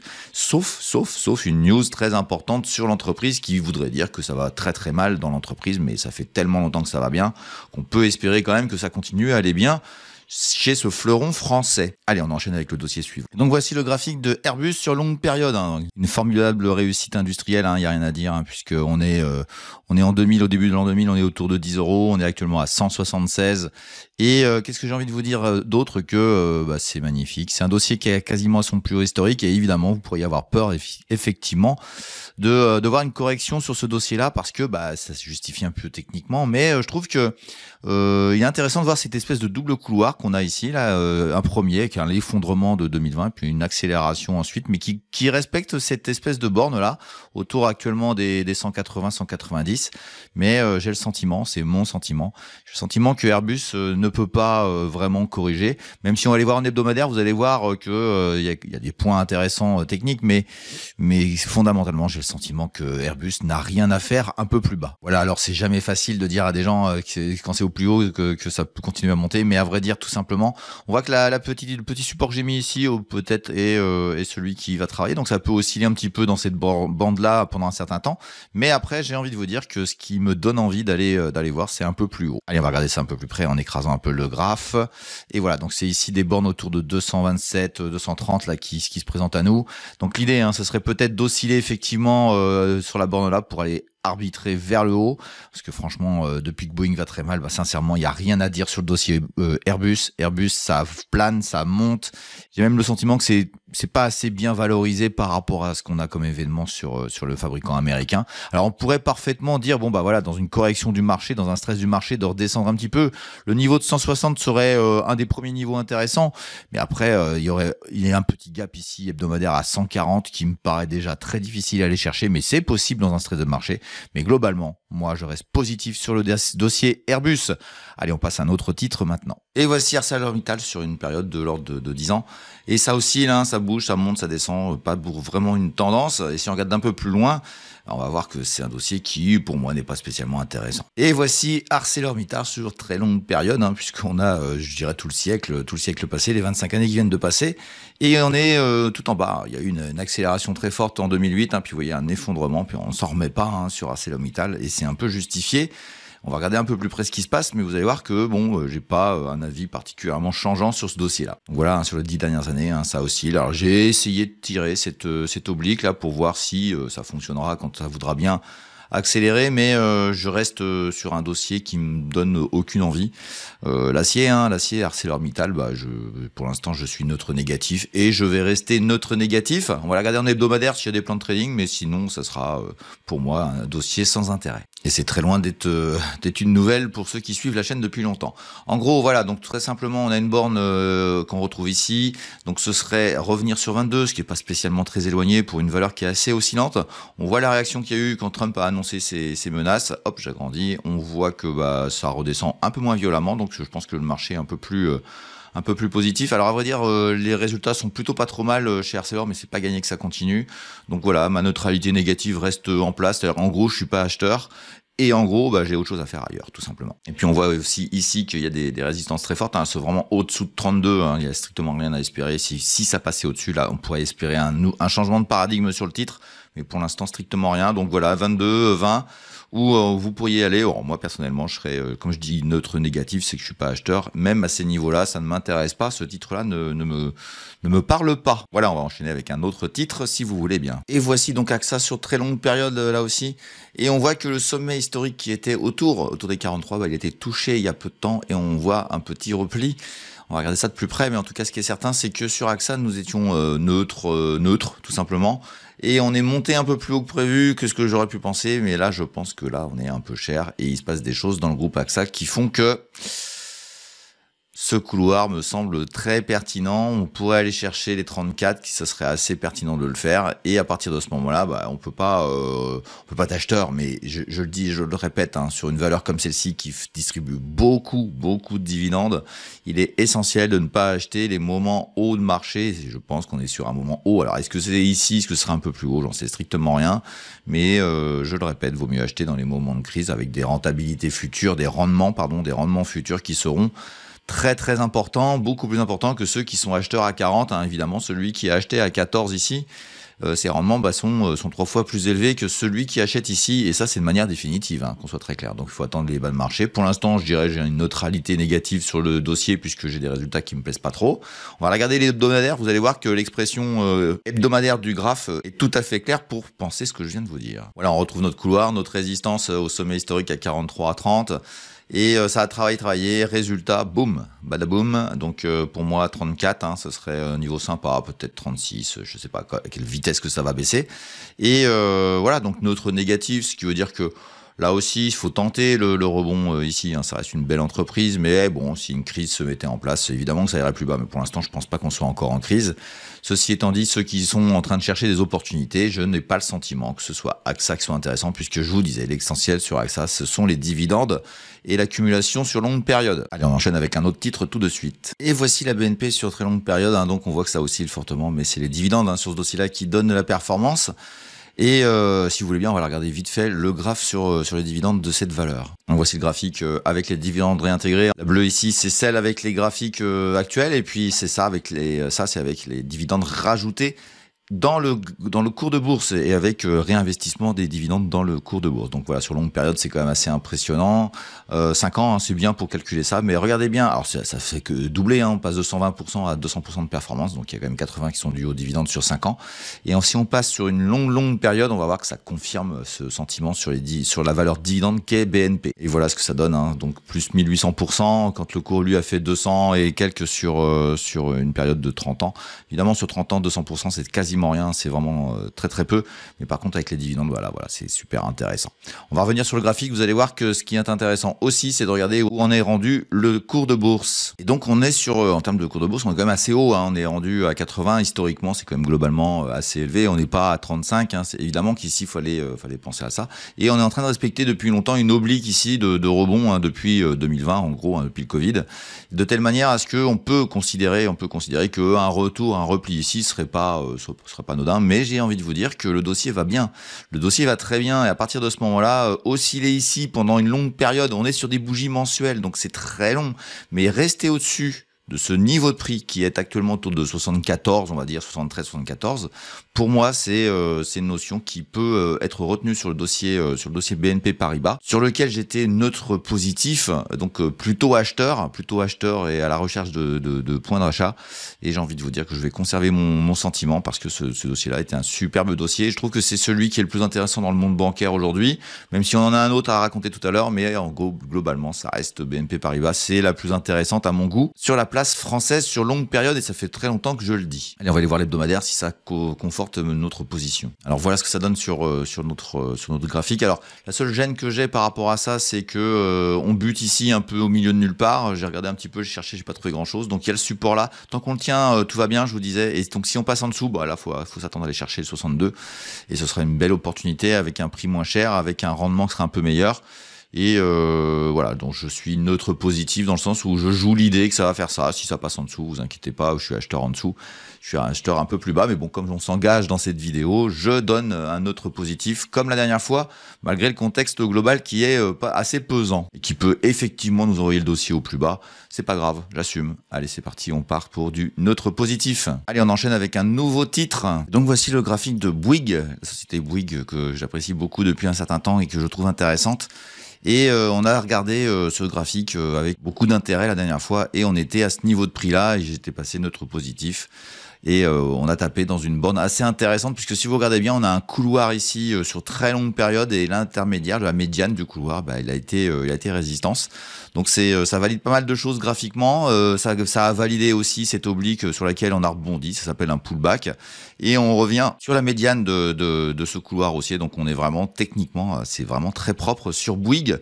On va aller voir en hebdomadaire si je reste neutre positif. Voilà, on retrouve notre couloir et je vais agrandir. On va se positionner ici. Donc on voit la dernière semaine. Oui, évidemment, on a une semaine difficile. Donc ça a décalé pas mal les prix sur pas mal de valeurs. Mais j'ai envie d'y croire toujours sur ce dossier-là avec cette oblique résistante aussi, qui est techniquement aussi propre. Moi, je trouve que Bouygues, c'est vraiment pour des traders. Si vous êtes trader, sincèrement, c'est un dossier qu'il faut vraiment travailler, parce que je trouve que techniquement, c'est vraiment très très propre. Et on a un niveau de prix, je trouve, qui est ici, au niveau des 33, qui peut être intéressant. On est à 36, donc il n'y a pas grand chose à aller chercher. C'est un petit 10%. Et ici, 39, on a fait 10%. Bon, voilà. Sincèrement, j'agrandis. Voilà. Je trouve que sur ce niveau-là, et en plus rejoindre cette potentielle oblique qui serait simplement la parallèle ici, vers le mois de décembre, ce serait une super idée. Donc, moi je reste positif en me disant je vais leur faire voir un truc qui, quand je referai la vidéo, on sera en moins, et donc je dis positif. Oui, je dis positif parce que tout simplement, avec un graphique comme ça, on peut parfaitement aussi taper ici et rebondir et se retrouver à 40. Moi, j'ai espoir sur Bouygues, sur pas mal de choses très intéressantes, et j'ai pas de raison de penser que Bouygues, ça irait mal au point d'aller s'effondrer. Alors évidemment, nous avons des invalidations en dessous, mais pour l'instant, voilà, moi je suis assez positif, sachant que je suis passé positif ici, donc celui qui aurait suivi ça, eh bien, écoutez, il a de quoi encore voir venir. Et sincèrement, après ça implique peut-être de faire de l'intraday, de l'intra-week, mais pas grand-chose d'autre. En tout cas, moi, je trouve que Bouygues, ça reste un dossier intéressant. Je reste neutre positif sur le titre. Et par-dessus le marché, on a des dividendes très importants. On n'est pas très haut, on n'est pas très cher. Je trouve que ça peut, dans l'avenir, être une valeur très intéressante pour vous. Allez, on passe à un autre titre tout de suite. Et voici le graphe de la petite nouvelle du CAC 40, le Bureau Veritas. Elle est rentrée dans le CAC 40 en décembre, et voici son graphique sur depuis 2008, et à vrai dire on est haussier sur ce dossier-là. C'est un beau dossier, hein, c'est une belle valeur. Je vais vous avouer un truc, je la connaissais pas, je me suis jamais intéressé à ce dossier-là, et je dois admettre que c'est un beau petit dossier très sympa. Et j'avoue que je n'avais jamais repéré en France, donc écoutez, tant mieux. Bienvenue à toi, ma petite, et je crois que tu auras une longue vie dans cet indice, parce que c'est vraiment une belle entreprise, franchement. Et on la connaît tous, hein. Veritas, c'est quoi? C'est les certifications, hein, c'est les vérifications, c'est les contrôles, etc. Et on est graphiquement dans un couloir, pour mon avis, haussier de ce type-là, celui qui est en vert ici, avec une potentialité d'aller un peu plus vite sur celui-ci, avec un point bas qui était autour de 2008, et on a fait 2-3 contacts depuis 15 ans. Ça me paraît être le point de contact le plus intéressant, parce que revenir en bas, ce serait vraiment dans un moment de crise. Bon, ça peut arriver, hein, mais il y aura encore 20% à perdre, ce serait bon. C'est techniquement possible, hein, mais je suis plutôt convaincu par rapport à ce niveau-là sur longue période. Et on voit que ça baisse bien, là, ça baisse bien. Je trouve que c'est pas très justifié, mais bon, voilà, Bureau Veritas, c'est une entreprise qui va pas non plus être tout explosée, mais entre nous, je trouve que le dossier est plutôt plus intéressant que certains qu'on a connus ces dernières années dans le CAC 40. Allez, on va aller voir l'hebdomadaire s'il y a des choses à faire. Je trouve qu'au niveau hebdomadaire, on a cette zone-là, ici, hein, autour de 24, peut-être 23, qui est très intéressante. On va dire c'est le contact qu'on a avec cette fameuse oblique dont je vous parlais, et on y va. On y va. En tout cas, on a l'air de prendre le chemin. Donc pour moi, hein, on est en train de faire un retournement. Il va falloir aller chercher des supports. Donc évidemment 24 qui était le crash Trump, et puis ensuite on verra bien si ça revient ici. Mais si ça vient par là, je ne serais pas bête d'attendre l'oblique ici, d'aller la toucher ici, peut-être plus tôt, hein, dans un petit stress de marché, avec le petit niveau qui est ici à 22,55. Tiens, on va le marquer comme ça, on se rappellera. Voilà. Et là, ouais, voilà, ça peut être intéressant. Ah, ça dépend des news, hein, toujours, hein, qu'on soit très clair, mais je trouve que c'est les niveaux intéressants, cette zone-là. Et c'est évidemment à vous de voir ce que vous ferez à ce moment-là, mais c'est la zone intéressante pour le dossier Bureau Veritas. La petite nouvelle du CAC 40. Allez, on passe au titre suivant. Et c'est maintenant le tour de Capgemini, hein, une valeur qui est très très appréciée par les investisseurs français, et qui est en difficulté. On avait été négatif, hein, la dernière fois, on était autour de 154 €, on est maintenant à 124, et ça a une sale tête. On agrandit un petit peu, regardez bien ça baisse. Et on va aller voir en hebdomadaire, je vais vous donner mon avis si je change sur ce dossier-ci. Et voici en hebdomadaire ce que je pense, hein, on a certainement un couloir qui est en train de se mettre en place ici. Alors c'est peut-être pas les bonnes bornes, hein, c'est possible que ce soit d'autres, mais en tout cas ce qui est certain, c'est que bon, déjà les visiter les 113, 112, c'est possible, mais est-ce qu'on aurait un rebond ici qui nous permettrait de repartir vers le haut? Moi, mon sentiment, il est pas vers ça, il est plutôt une continuation de la baisse. Donc je reste négatif sur Capgemini, je suis désolé. Je trouve que le dossier n'a plus rien à nous proposer, et on n'a pas de perspective spécialement positive. Et puis regardez bien cette accélération baissière ici. Alors il y a eu un rebond, hein, suite à ce qui s'est passé avec Trump, mais bon, globalement, on voit que ça repart très facilement à la baisse. On ne retrouve pas le plus haut d'avant. C'est baissier, et on peut pas dire qu'on l'avait pas vu celle-là, hein. C'est pas mal. On avait vu ici, ça se passait par ici, hop là, ouais, ici au début, au cours du mois de décembre, ça avait fait un rebond, je dirais le run de Noël, et puis après, hop là, c'est reparti vers le bas, et nous sommes beaucoup plus bas, et je reste négatif sur Capgemini. Voilà pour ce dossier-ci, c'est dommage, mais c'est comme ça. Allez, on enchaîne avec un autre dossier sur lequel je ne suis pas positif. Et voici le dossier Carrefour, dossier catastrophique, pas de dividendes, rien du tout pour se rattraper. Et on est au plus bas historique, non pas historique, on est au plus bas depuis 1993, donc c'est la cata. Et je ne vois rien. Alors si ce n'est que techniquement, effectivement, on est sur un niveau absolument stratégique. On a eu un rebond qui a été revendu assez fortement ici ces derniers mois, mais bon voilà, Carrefour. Alors le gros avantage de Carrefour, c'est qu'entre guillemets, ils subissent pas vraiment les équilibrations américaines, Mais globalement, j'ai rien à vous dire sur le sujet, hormis que ça va peut-être continuer. En tout cas, ce qui me concerne moi, je ne vois pas pourquoi je serais acheteur de ce dossier-là. Donc à partir de ce moment-là, je ne peux même pas être neutre. Donc je vais être neutre négatif sur ce titre-là. Allez, on va aller voir en hebdomadaire s'il y a des niveaux techniques intéressants. Et donc au niveau hebdomadaire, depuis très longtemps, on a cet oblique ici là qui bloque depuis très très longtemps. On peut remonter très loin si vous voyez ce que je veux dire. Et ça baisse. Alors rebondir effectivement sur cette zone-là ou sur ces zones-ci ici, tout en bas. Hop, j'agrandis. Oui, c'est possible, mais nous sommes sur un dossier baissier, donc c'est pour une potentialité d'accélération baissière, une mauvaise news qui tombe encore une fois. Bon, même s'il y a eu un petit rebond là suite au résultat, ouais, je suis pas, bref, bof. Donc le bof m'oblige à ne pas sélectionner ce type de valeur-là, moi, pour être éventuellement acheté. On a tellement de valeurs que l'intérêt d'acheter des valeurs qui sont baissières comme ça, moi je ne comprends même pas. Donc je vais rester neutre négatif, je ne bouge pas sa note, selon mes critères à moi. Allez, on passe à un autre titre tout de suite. Et voici le dossier Crédit Agricole. Crédit Agricole, c'est une banque, voilà, c'est tout simplement une banque. Et j'avais été neutre négatif sur ce titre-là, mais il a monté. Alors, on va dire, j'ai fait une petite erreur sur le sujet. Alors, attends, j'agrandis, je vous fais voir juste techniquement ici qu'on a passé un niveau qui était très important, qu'on est en train de bien le tenir. Pourquoi j'avais dit ça? Je pense que j'avais estimé que j'aime pas Crédit Agricole, hein. Mais c'est pas que j'aime pas, c'est que, à vrai dire, je préfère une autre banque que je vous ai citée tout à l'heure. Et je vous laisse voir la vidéo, vous avez bien compris laquelle c'était. Par rapport à elle, je la choisirai jamais, si vous voulez.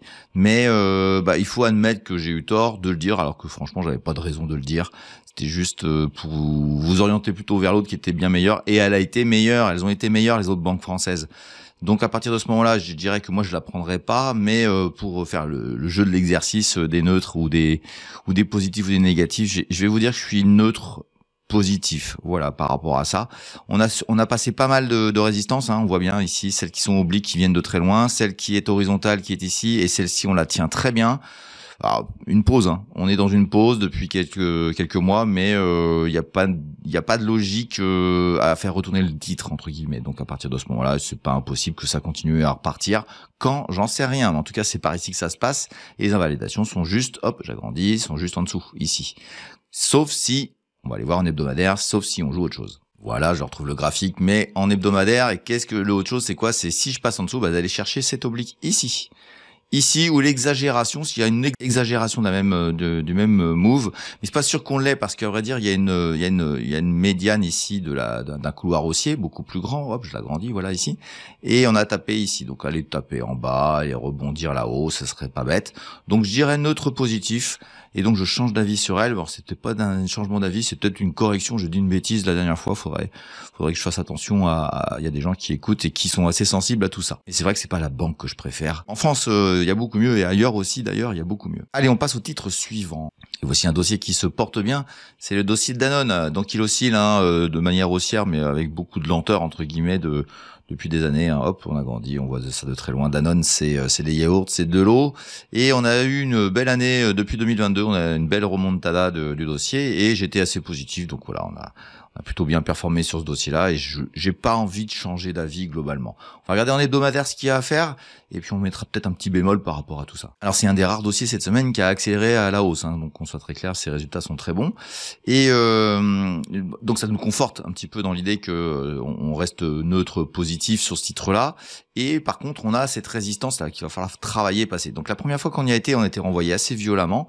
Et donc ce serait intéressant d'aller retravailler 77-78 et de peut-être pérégriner un petit peu ici pendant un certain temps, peut-être retomber dans un stress ici et de travailler pour casser et passer au-dessus.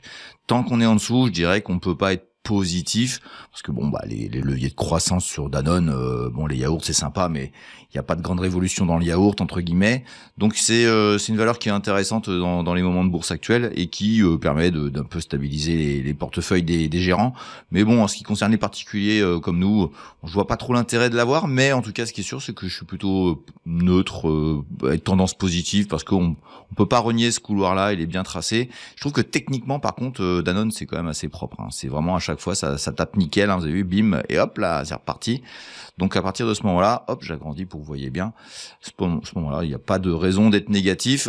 Tout retournement de situation qui nous sortirait du couloir, voire qui passerait en dessous les 62-63, là on passerait négatif, mais jusqu'à ce moment-là, pour l'instant, RAS, tout va bien. Allez, on bascule sur une nouvelle valeur sur laquelle on avait fait un plan de trading très particulier et qui s'est réalisé. Et voici un titre chouchou de la place française qui s'appelle Dassault Systèmes et qui fait de l'informatique, enfin des logiciels, entre autres, des logiciels assez complexes. Et nous avons un dossier très haussier sur longue période, évidemment, avec ici une distribution qui s'est faite avec des points hauts de plus en plus bas. Ça, c'est déjà le premier alerte, donc j'ai tiré une sorte d'oblique pour vous la matérialiser. Et il y avait un point d'ancrage absolu qui était autour de 32-33 et surtout une oblique ici qui était là. Et donc la dernière fois, on était fin d'année, on était où? On était ici. On était ici et j'étais en train de vous dire ce niveau-là est très important et on était neutre positif. On a eu une accélération et puis ensuite une descente. Donc voilà, ça me donne tort de date à date, mais entre nous, on l'avait eu. Ensuite, il y a eu ce souci entre guillemets sur ce dossier-là de retournement et je vous avais précisé l'idée que si on passait en dessous, si on validait en dessous, là, il faudrait vraiment tourner sa cutie, virer sa cutie et écoutez, je vire ma cutie tout simplement parce qu'on est passé en dessous et j'ai tous les éléments du monde pour vous dire non pas neutre négatif, mais tout simplement négatif sur Dassault Systèmes et on va aller voir un hebdomadaire pour confirmer un peu mon dire. Alors on trouve nos niveaux ici à 32-33, cette oblique ici qui a été travaillée à plusieurs fois, mais surtout, regardez bien, on est passé bien en dessous, on a accéléré et on a été refusé, donc ça veut dire que ça avance et ça a accéléré très fort à la baisse. Donc voilà, c'est fini, c'est mort hein, pour moi entre guillemets, ce dossier-là, il est foutu. Alors dernier espoir, ce serait éventuellement de tenir ce support-là, c'est une sorte de couloir qui est en train de se mettre en place, une sorte de couloir baissier, ou de tenir ça qui vient de très loin ici. Je l'ai tracé parce que je l'ai vu. J'y crois pas du tout, j'y crois pas un centimètre, mais ça pourrait, et réintégration violente, mais le problème c'est que nous n'avons pas les informations qui nous donnent l'envie d'être acheteurs, et puis une confirmation de bougie rouge avec une autre bougie rouge derrière, généralement c'est pas très bon. Alors ça n'empêchera pas de rebondir techniquement, de faire des choses, mais pour moi, voilà, je suis désolé, on change de position sur le Dassault Systèmes, je passe négatif sur le titre. Et évidemment que ça me fait pas plaisir pour tous ceux qui seraient investis dedans, mais franchement là, c'est super dangereux. Et le titre suivant, donc c'est Edenred, la catastrophe boursière, tout simplement qui continue depuis les 65 à peu près, les 62-65, on est rendu à 24 et on n'en voit pas le bout. On était négatif, on va hélas rester négatif, on va regarder en hebdomadaire s'il y a des choses à voir, mais bon, pas grand chose à obtenir, si ce n'est de regarder un peu de technique, vous allez voir qu'il y a un truc intéressant. Alors le couloir baissier, il est très bien marqué, on voit les bornes hautes, les bornes basses, tout va bien, enfin tout va bien, ou plutôt tout va très mal, mais ce qui est intéressant, c'est d'avoir fait tirer des obliques un peu moins obliques, et il se trouve que ça fait un moment que je les ai tracés et ça a été bien respecté par le marché. Donc ici, et on se retrouve à avoir essayé de tenter d'aller chercher le 31-32 et puis non, ça a été renvoyé par des résultats, par une mauvaise semaine et hop là, badaboum, on repart à la baisse. Hop, j'agrandis. Voilà, vous voyez bien. En plus, c'est un Morobudzu extrêmement violent qui ne plaît pas du tout à tous les techniciens. Donc voilà, rebond ici potentiel, mais franchement, j'y crois pas du tout. En tout cas, ce qui est certain, c'est qu'on changera pas d'avis sur Edenred. C'est raid et on restera raid sur Edenred. Voilà. Alors c'est un raid un peu plus édulcoré puisque c'est un neutre négatif. Mais enfin bon, vous avez bien compris. Moi, je cherche pas les points bas. Ça fait longtemps que j'ai compris que c'était ça qui faisait perdre beaucoup d'argent aux investisseurs, aux petits particuliers. Allez, on enchaîne avec un dossier sur lequel je me suis complètement planté. Ça arrive. Et oui, ça arrive. Mais en tout cas, ce qui est sûr, c'est que j'étais pas du tout acheteur et j'aurais peut-être dû le faire. Allez, on va regarder tout de suite le suivant. Et j'étais négatif parce qu'à vrai dire, je ne croyais pas au passage au-dessus de cette oblique ici qui a été transpercée. Et donc voilà, hop, j'agrandis. Ici, ça travaillait et je crois qu'on était là à peu près. Si, on était autour de 15, on est monté à 19, même 20 et ensuite, là, on est redescendu à 19. Mais en tout cas, j'ai eu tort. Moi, je pensais sincèrement que ça allait au minimum chercher ici. Mais alors, pas du tout. Alors pourtant, je comprends pas. Alors, le titre, je le comprends pas. Et il est en train de buter sur une autre oblique qui est parallèle de celle-ci. Il est en train de buter ici. Ça travaille. Je pense que ça va latéraliser un petit peu. Donc on va être comme je comprends pas et que je comprends pas pourquoi il monte, j'ai pour nature quand je comprends pas de m'abstenir. Donc on va dire neutre, mais ceux qui sont dedans, tant mieux pour vous. Ce dossier s'appelle NJ et NJ, je le comprends pas et je crois que je le comprendrai jamais. Alors attention, il y a pas mal de dividendes. Si vous rajoutez les dividendes, c'est assez haussier. Mais comme je le dis souvent, on n'achète pas les dossiers à dividendes sur les hauts de marché, on les achète plutôt sur les bas de marché. C'est pour obtenir des meilleurs rendements à long terme. Voilà pour ce dossier que je ne comprendrai, je pense, jamais. Allez, on enchaîne tout de suite avec le suivant. Et voici mon dossier chouchou depuis 2 ans sur le CAC 40. Ceux qui me connaissent depuis longtemps savent lequel je parle. Et évidemment, ça monte tout le temps. C'est impressionnant. Et il n'y a aucune raison. Et ça se passait ici que je suis passé. C'est en décembre 2023. On est fin 2025. Et donc ça fait 2 ans que je suis positif. Et devinez quoi? Je reste positif. Mais alors là, c'est pas neutre positif, hein, c'est positif. Et on va regarder ça un petit peu plus près parce que évidemment quand ça a accéléré, ça nous a donné des trucs très très sympas. Alors en plus, ce support, il a été très bien marqué. Regardez bien, on accélère, on fait un pullback et on part là-haut. Et puis on aurait tapé un point haut. Il faut savoir s'arrêter. Ça a pas mal corrigé, hein. Ça a corrigé de manière assez forte. Et puis ça a réaccéléré depuis peu. On va aller voir en hebdomadaire. Tout est beaucoup plus clair. Et je trouve qu'en hebdomadaire, on a un petit couloir là qui est en train de se former avec une exagération dans laquelle on a réintégré et puis on reprend un peu la croissance du groupe. Il s'appelle Essilor Luxottica, c'est une bombe atomique, c'est une valeur exceptionnelle et je peux vous certifier que les derniers résultats sont ultra positifs. Donc à partir de ce moment-là, on peut être que positif. Évidemment, les moments d'intervention se trouvent très facilement. Hop, j'agrandis ici, donc vers les 237, voire 228. Et puis après, vous avez évidemment un retour, mais ce serait vraiment sur un grand stress de marché, autour des 190 ou évidemment, sauf retournement sur la valeur, mais moi je vois pas pourquoi. Je suis c'est vraiment la valeur que je préfère en France aujourd'hui, clairement, et ça fait 2 ans que ça dure et je suis assez content de vous en avoir parlé au bon moment. Ça se situait juste ici, 182, on est quand même bien au-dessus aujourd'hui. Allez, on enchaîne avec un autre titre sur lequel il y a eu un rebond qui me laisse dubitatif. Alors dubitatif parce qu'il s'est passé des événements sur cette société qui m'ont vraiment alerté, qui m'ont fait peur entre guillemets. Et quand on a peur sur un dossier, il faut tout simplement s'abstenir parce que on peut pas jouer avec la peur, quoi. Tout simplement, c'est notre argent et évidemment, il faut pas jouer avec la peur. En tout cas, ce qui est sûr, c'est que c'est un beau dossier de manière globale, mais on a eu des attaques de hedge funds, on va dire, sur des fraudes potentielles. Bon, visiblement, le marché l'a oublié. Moi, je l'ai pas oublié. Donc je reste méfiant, mais il faut admettre que le marché a l'air de dire non, ça se passe bien. Hop, j'agrandis. Donc et regardez bien, ici on a un couloir, ça c'est une figure assez classique de suite à 2020-21, c'est le crack du Covid suivi d'une accélération sur le domaine médical. Eurofins Scientifique s'est cassé la figure juste après. Et oui, c'est Eurofins Scientifique. Et à partir de ce moment-là ici, ça a bien travaillé et il fallait y croire. Moi, j'aurais jamais pu le faire, qu'on soit très clair. Donc je suis dubitatif de cette hausse. Moi, j'étais négatif sur le dossier à cause de l'événement dont je vous parlais. Donc voilà, j'ai eu tort, mais bon, comme on shorte pas sur les PEA, tout va bien. À partir de ce moment-là, on vient de taper ici assez logiquement dans ce niveau-là. On voit bien que c'est la parallèle ici. On a un couloir, ça peut osciller, etc. Et à partir de ce moment-là, on avait quand même une accélération assez impressionnante. 61 le mois dernier avec 68, 69.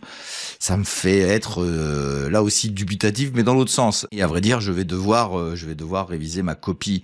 J'étais négatif sur un dossier qui est une belle entreprise, sur un événement qui me gênait. Alors on va dire que je suis dans l'obligation de passer neutre parce que j'ai des éléments pour dire neutre. J'ai même des éléments pour dire positif, mais j'ai toujours cette petite crainte. Tout simplement, donc à partir de ce moment-là, vous en faites ce que vous voulez. Il faut savoir mesurer son risque. Moi, je trouve que c'est un peu trop risqué. Mais à partir du moment où vous êtes plutôt sûr de vous et que vous savez quoi faire, après, vous faites ce que vous voulez. Mais je vais la passer en neutre mais ça me chatouille de vous dire positif parce que franchement, les éléments qui sont sortis sont vraiment très intéressants sur le dossier Eurofins. Allez, on va passer sur un autre dossier sur lequel, évidemment, ça va être l'inverse parce que c'est un peu la tendance en ce moment. Allez, c'est parti. Et je vais vous parler d'un dossier sur lequel je pense que je n'aurais jamais été négatif. Jamais. Puisque regardez bien, cette accélération est absolument phénoménale. C'est certainement un des plus beaux dossiers français. Et ce dossier français s'appelle Hermès International. Et Hermès, nous sommes dans une situation qui me laisse dubitatif là aussi. On va aller voir en hebdomadaire, vous allez vite comprendre. Nous suivons un couloir chez Hermès depuis un sacré bout de temps. Ça fait maintenant des années qu'on est dessus. Depuis 2019, on est là-dedans. Et ça monte fort. Et franchement, il n'y a rien pour se renier. Mais il se trouve que là, nous avons un élément technique, mais aussi, je dirais, fondamental qui nous fait dire Hermès, on est en danger. Hermès en danger, donc j'étais positif sur le titre, je pense qu'on va avoir un souci sur le sujet.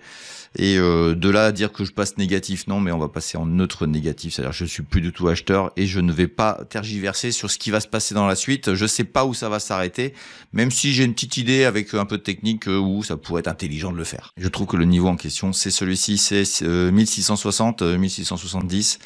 On pourrait y aller, ce qui est quand même dans l'histoire de la société, ce qui est quand même assez rare. de voir une si grande correction potentielle, mais il faut avouer qu'on a les éléments pour dire que bah voilà, c'est peut-être en train de se stopper. Alors moi je vais pas partir dans la négativité totale parce que ça reste une super entreprise et puis qui sort des chiffres quand même corrects, mais il faut dire que l'ambiance générale est quand même extrêmement délétère pour les titres du luxe, et cette société-là, malgré sa qualité absolue, ben je pense qu'elle va subir un petit peu comme toutes les autres.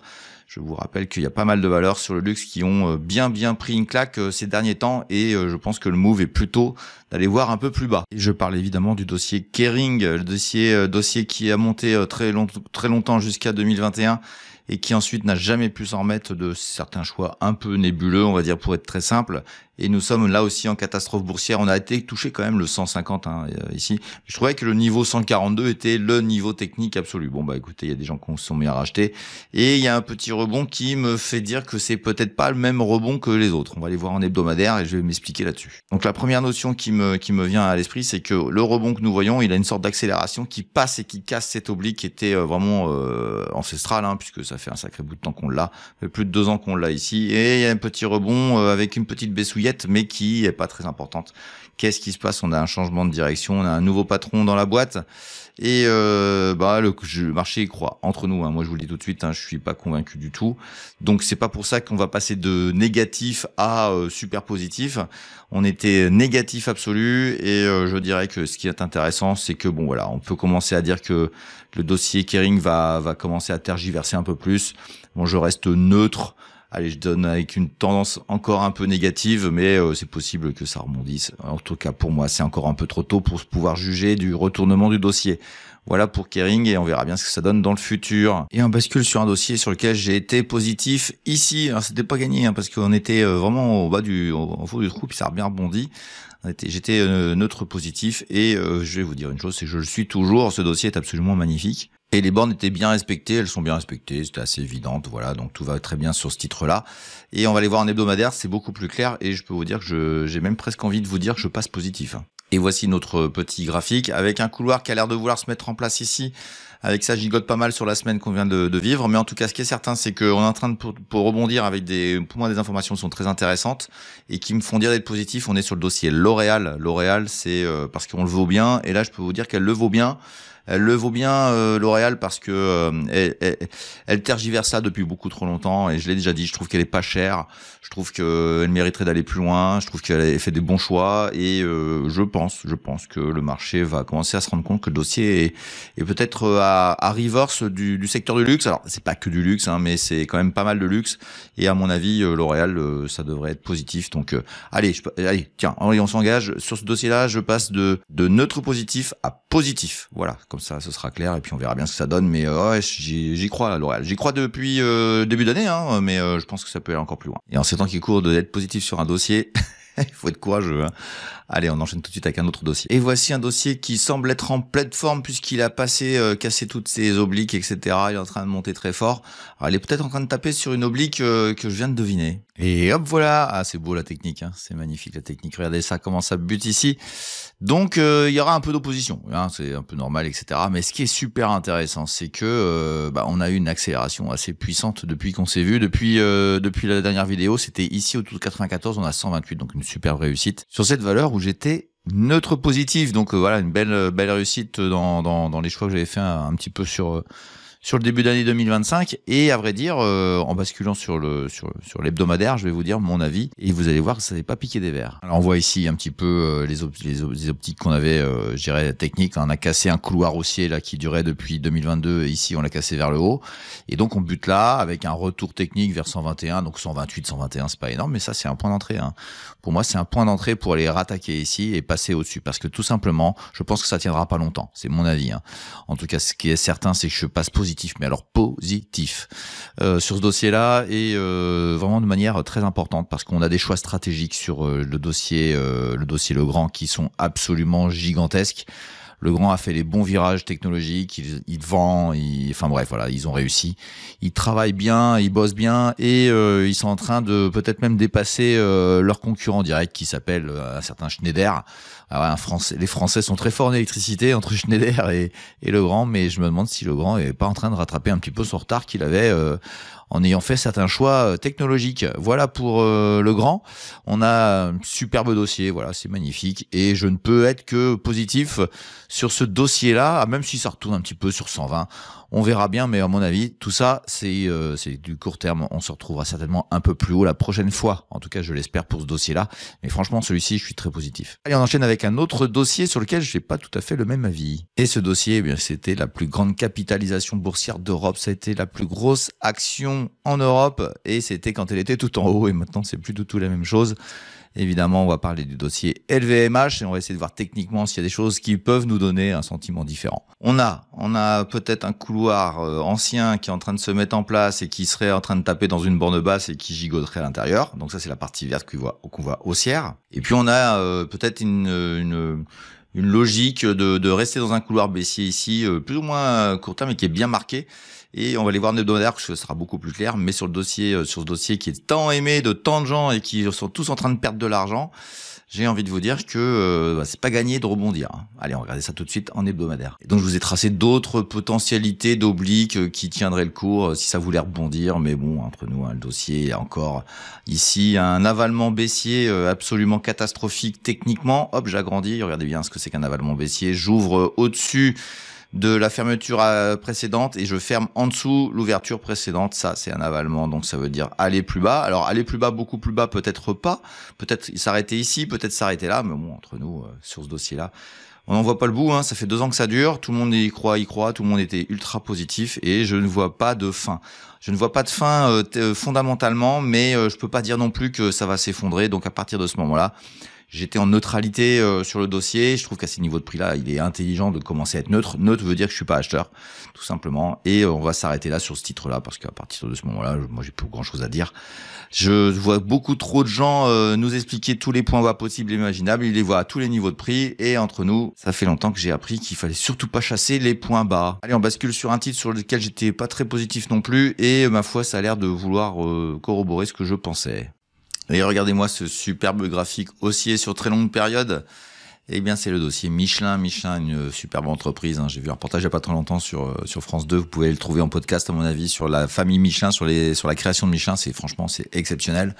Il y a une famille incroyable qui est vraiment un fleuron de l'industrie française. J'ai appris qu'ils avaient créé la 2 chevaux eux-mêmes. Donc, ouais, la voiture la plus vendue en France, je crois, fut un temps. Michelin. Donc globalement, on était neutre négatif parce qu'il y avait quand même un sentiment et on peut pas dire qu'on ait eu tort parce qu'il y a eu cette bougie là qui était pas jolie. Donc on en a parlé en décembre, on est un peu plus bas. Donc voilà, ça n'a pas performé. Mais enfin, en tout cas, ce qui est sûr, c'est que c'était pas intéressant d'être sur Michelin. On va aller voir en hebdomadaire, voir si je change d'avis. Et je suis tiraillé par 2 scénarios. Le premier scénario, c'est ce couloir baissier, légèrement baissier. Il n'est pas non plus très violent, il n'est pas très rapide. On est un peu au milieu de celui-ci. Un couloir baissier en jaune là qu'on voit ici qui glisserait tranquillement vers d'autres niveaux un peu plus bas et cette oblique ici qui est respectée aussi un petit peu par celle-ci, donc une sorte de couloir lui qui serait un peu haussier au sein de ce grand couloir haussier. Et je suis donc dans l'idée de me dire que je passe neutre ou pas, ça m'intéresse pas, ça peut monter, ça peut baisser. J'ai plutôt tendance à penser que ça va baisser. Donc je vais rester neutre négatif sur Michelin. Dossier, franchement, il sera intéressant quand il sera beaucoup plus bas, voilà, tout simplement. Mais voilà, je pourrais pas être négatif totalement sur Michelin, sauf s'il y a une grande nouvelle négative. Mais pour l'instant, je dirais qu'il y a rien à en tirer, si ce n'est peut-être une baisse. Donc plutôt neutre négatif sur le dossier Michelin pour cette fois-ci. Allez, on enchaîne avec un nouveau dossier tout de suite après. Et ce dossier, certains connaissent bien ce graphique, on va regarder sur longue période. Hop là, c'est quoi qui s'est passé? Il était monté à 220 en 2000 et depuis s'est effondré, n'est jamais vraiment remonté. Ce dossier s'appelle Orange. Et Orange, écoutez bien, ici, nous sommes passés neutre positif. Positif, on est d'accord? Hop là, c'est parti, on a pris 40% en ligne droite et je pense que c'est pas terminé. Voilà, tout simplement. Donc nous sommes sur un dossier qui pour moi doit donner des choses intéressantes cette année encore, à mon avis. On avait cette oblique ici qui est en train d'être cassée, on va la laisser en rouge pour voir si elle va bien valider. Mais l'accélération qui a eu lieu ici, dans une semaine compliquée, eux ils montent. Donc faut savoir où c'est fort, où c'est faible, et c'est fort ici. Donc à partir de ce moment-là, moi je suis dans l'idée que ça doit aller au moins chercher le 15, mais on va aller voir en hebdomadaire. Je trouve qu'il y a du potentiel sur ce titre-là. Alors voici le graphique en hebdomadaire. Donc effectivement vers le 15,23, puis après 16,56. Et après, je trouve que le plus compliqué, ce serait autour de 19, ce qui fait qu'il y a encore beaucoup de progression à faire. Mais alors, passer une note positive ici pour aller chercher un x2, alors ça vaut pas le coup de la Société Générale, mais c'est franchement une superbe remontada d'Orange j'avais senti, je trouvais que c'était pas justifié. Par contre, elle est cassée ici, mais assez rapidement, j'ai compris que ça allait être le cas. Le dossier nous donne des choses intéressantes, et puis il y a des choses qui se passent au niveau de la France, au niveau de la télécommunication, qui fait que Orange peut tirer son épingle du jeu, et j'ai le sentiment que le marché joue Orange dans l'histoire. Et donc je passe positif, mais alors positif sur le dossier, c'est impressionnant, je pense que ce dossier va monter très loin. Et puis je fais un petit coucou à Seb, il se reconnaîtra. Et on enchaîne avec une catastrophe boursière qui s'est pas reniée. On était négatif évidemment. Le dossier s'appelle Pernod Ricard. Pernod Ricard, ça chute clairement depuis maintenant un certain temps, mais on est sur un dossier qui a une oblique ici qui sera très importante, sur laquelle il faudra travailler, surtout que c'est aussi un niveau de prix qui est très important. C'est autour de 80 €, on est encore à 89. On n'a pas touché encore ce niveau de prix-là, et je pense qu'on devrait y aller. Hop, j'agrandis un petit peu, vous voyez un petit peu ce couloir-là. On va aller voir en hebdomadaire, c'est un peu plus clair. Et en hebdomadaire, je trouve qu'il est absolument chirurgical. On a le point bas, les points hauts. C'est parti violemment à la baisse. Évidemment, ça va subir encore les éléments qu'on a subis de news cette semaine.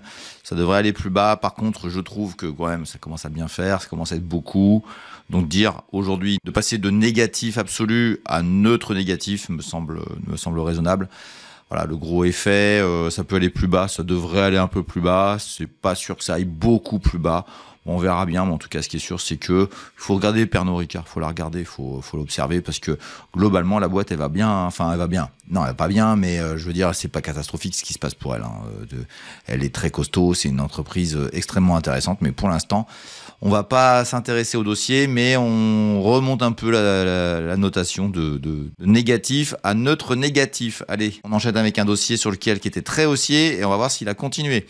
Je vous laisse deviner ce que j'en pense. Quand je dis ça, vous devinez ce que je vais vous dire. Le dossier en question, il s'appelle Publicis, avec une remontada depuis 2020 qui est absolument exceptionnelle. On passait de 27 à 110, et c'est vrai que par ici, je commençais à tousser. Et j'étais passé neutre, je n'osais pas dire neutre négatif parce qu'il y avait la tendance, mais voilà, je trouvais que c'était devenu cher, je trouvais plus de gaz entre guillemets pour que ça monte. Bon voilà, ça s'est confirmé que c'était un peu trop haut et que ça devait corriger. Donc à partir de ce moment-là, voilà, on était neutre, donc dans l'idée de dire ça va gigoter et puis ça peut passer en dessous. Enfin voilà. Et voilà, c'est parti à la baisse, donc notre neutralité vient d'en prendre un coup, et j'ai envie de vous dire que c'est pas fini, quoi. Vu la tête que ça a ici, c'est pas fini. C'est une correction. On verra si ça va chercher plus bas, mais en tout cas pour moi, il n'y a pas de raison que ce dossier-là ne revienne pas raisonnable entre guillemets. Donc retrouver les 70, 69, ce serait pas mal. Je suis pas convaincu que ça tienne ça. Je suis assez convaincu plutôt de ça ou ici, et peut-être respecter une petite oblique, qu'on va tracer pour le plaisir. Moi, je la mets en pointillé pour que ce soit un scénario potentiel. Voilà, ça serait bien ici, 69 là, ça ferait un travail très sympa, et puis après avoir un rebond. Donc voilà, plutôt une neutralité, pas vraiment neutre, quoi. Vous avez bien compris. Allez, neutre négatif, faut s'engager dans cette émission. On fait neutre négatif, on verra bien ce que ça donne à la fin de l'année sur Publicis. Mais on peut aller voir l'hebdomadaire, on va aller voir s'il y a des trucs plus intéressants. Bon, j'ai pas envie d'en rajouter particulièrement. Non, on reste comme ça. Voici pour Publicis, c'est vraiment voilà, on sent que ça se retourne et il a besoin de respirer, ça va aller plus bas. Voilà, notre négatif sur notre ami Publicis qui a tellement monté depuis si longtemps. Allez, on enchaîne tout de suite avec le titre suivant. Je ne suis pas sûr que les gens sachent avec ce graphique à quelle valeur on va parler, mais on va parler de la valeur Renault. Renault qui était une valeur sur laquelle j'étais très positif jusqu'à un événement qui a tout fait changer sur cette valeur-là. Et écoutez bien, on va passer de positif, non pas à une neutralité ou quoi que ce soit, on va passer de positif à négatif. Voilà, ça y est, on change tout. Sur ce titre-là, on va aller voir un hebdomadaire, c'est beaucoup plus clair. Alors qu'est-ce qu'on voit en hebdomadaire? J'étais tout le temps positif au-dessus de cette oblique ici, et on l'a cassé violemment pour ensuite tergiverser en dessous et hop, repartir à la baisse. Ici, c'est quoi? C'est simplement le départ qui était envisagé du dirigeant. Il est parti, effectivement, il est parti vers d'autres cieux. Et à vrai dire, moi j'étais super positif sur Renault grâce à lui. Donc évidemment, quand j'ai su qu'il allait partir, je suis devenu négatif, tout simplement. C'est pour ça qu'il faut suivre les news les news des entreprises, on peut pas rester passif et à regarder vite fait son graphique. Ah, ça s'est cassé la figure, on sait pas ce qui se passe. Il faut aller voir. Et Renault, bah voilà, ça s'est réalisé. Il est parti et je trouve qu'il était tellement emblématique que bah c'est tout à fait justifié de voir une catastrophe boursière se mettre en place. Parce que pour moi, c'est une catastrophe boursière qui se met en place. Et moi, je peux vous le dire, ce dossier-là, il va partir bas. Alors bas, je sais pas où, 27, 20, j'ai même mis éventuellement 14, mais bon, on verra bien où ça ira. Mais en tout cas, ce qui est sûr, c'est que là, encore une fois, Renault perd un de ses dirigeants emblématiques. Et ça, c'est vraiment, ça fait très mal. La dernière fois que c'est arrivé, c'était ici. Hop là, voilà, ici. Ça, c'est la grande dégringolade de Carlos Ghosn. Bon, bah, j'espère que ce sera pas aussi grave avec Luca De Meo. Voilà pour le titre Renault, je suis désolé, mais on est négatif sur le titre. Et là, je suis à peu près sûr de moi, hélas. Allez, on enchaîne sur un autre titre sur lequel je me serais donc trompé totalement. Ah, ça va plaire à tous mes petits trolls de savoir que je me suis trompé. Ça, ils aiment ça. Ça s'appelle Safran. Et Safran, je suis négatif. Je suis neutre négatif, mais je suis négatif. Je trouve ça cher, je trouve ça, voilà. Bon, bref, c'est mon avis, hein, ça engage que moi. J'aime pas leur activité non plus, et bon, ça reste un fleuron, hein, c'est une activité entre guillemets, on voit bien la hausse, il y a pas de souci sur le sujet. Maintenant, j'essaye de mettre du timing dans l'histoire, et je trouve que ça monte trop vite. C'est mon avis, hein. Bon, évidemment, Trump, il lui a fait mal, mais elle est repartie fort, donc il n'y a pas d'éléments qui me donnent raison. On va dire, j'aurais pu vous dire, ah bah oui, vous avez vu, j'avais raison parce que ça fait ça, mais ça fait ça sur beaucoup d'actions. Donc non, j'ai tort, clairement, ça monte, etc. Et la question c'est est-ce que je change est-ce que je dis autre chose? Bah non, je dis pas autre chose, je suis négatif sur Safran. Alors une négativité à vrai dire, moi j'espérais que ça aille chercher ici. Bon bah ça a été cherché mais avec un stress de marché qui était un peu violent. Donc voilà, c'est pas trop le sujet de l'émission. L'émission c'est plutôt de donner un sentiment global. Moi le sentiment global c'est que c'est trop haut et que ça doit aller au moins chercher ça. Allez, si ça se maintient, je changerai d'avis. Mais bon, on va rester neutre négatif sur le dossier. Je trouve que ça mérite de corriger. Et on va aller voir en hebdomadaire. Vous allez voir qu'il y a une petite bougie là. Généralement, elle plaît pas au marché. Généralement, ça enchaîne. Et la petite bougie, là, c'est celle-ci. Hop, j'agrandis. Ça, c'est j'accélère. Je me fais renvoyer dans mes 22. Donc ça devrait aller chercher plus bas. Voilà, ça devrait aller chercher plus bas. Je vais pas aller beaucoup plus loin. Peut-être effectivement 250. Ça fait quand même pas mal. Hein. Ça baisserait vite. Hein. Allez 200. Franchement, ce serait une opportunité à prendre hein, entre nous. Hein. Mais bon, pour l'instant, on va se contenter de ce que le marché va donner. Je pense qu'il va donner quelque chose. Il va donner une petite baisse là, une baisse au moins de ça. Donc on va rester neutre négatif avec un sentiment d'être acheteur le moment où ça voudra le faire ici ou là. On verra bien en fonction de ce que le marché voudra nous faire dans les prochaines semaines, dans les prochains mois. Allez, on enchaîne avec un dossier sur lequel je trouvais qu'il était un peu cher. J'étais passé neutre, il était très haussier. On va aller voir ce que ça donne. Et donc le dossier en question, c'est Saint-Gobain. Saint-Gobain, ça monte, hein, ça monte très très très fort. C'est impressionnant, ça fait un record historique. Et à vrai dire, ça a subi un peu Trump et puis c'est reparti. Mais j'étais neutre. J'étais neutre parce que je trouvais que ça méritait plus cette valorisation assez élevée quand même, je trouve, sur le dossier. 90 €, c'était 85. Non, pardon, c'était par ici, c'était autour de 80. Bref, on a à peu près équi, mais c'est juste à l'accélération baissière qu'il y a eu sur la dernière journée là. Une accélération baissière qui est quand même très très inquiétante entre nous. Hein. Ça, c'est vraiment moche.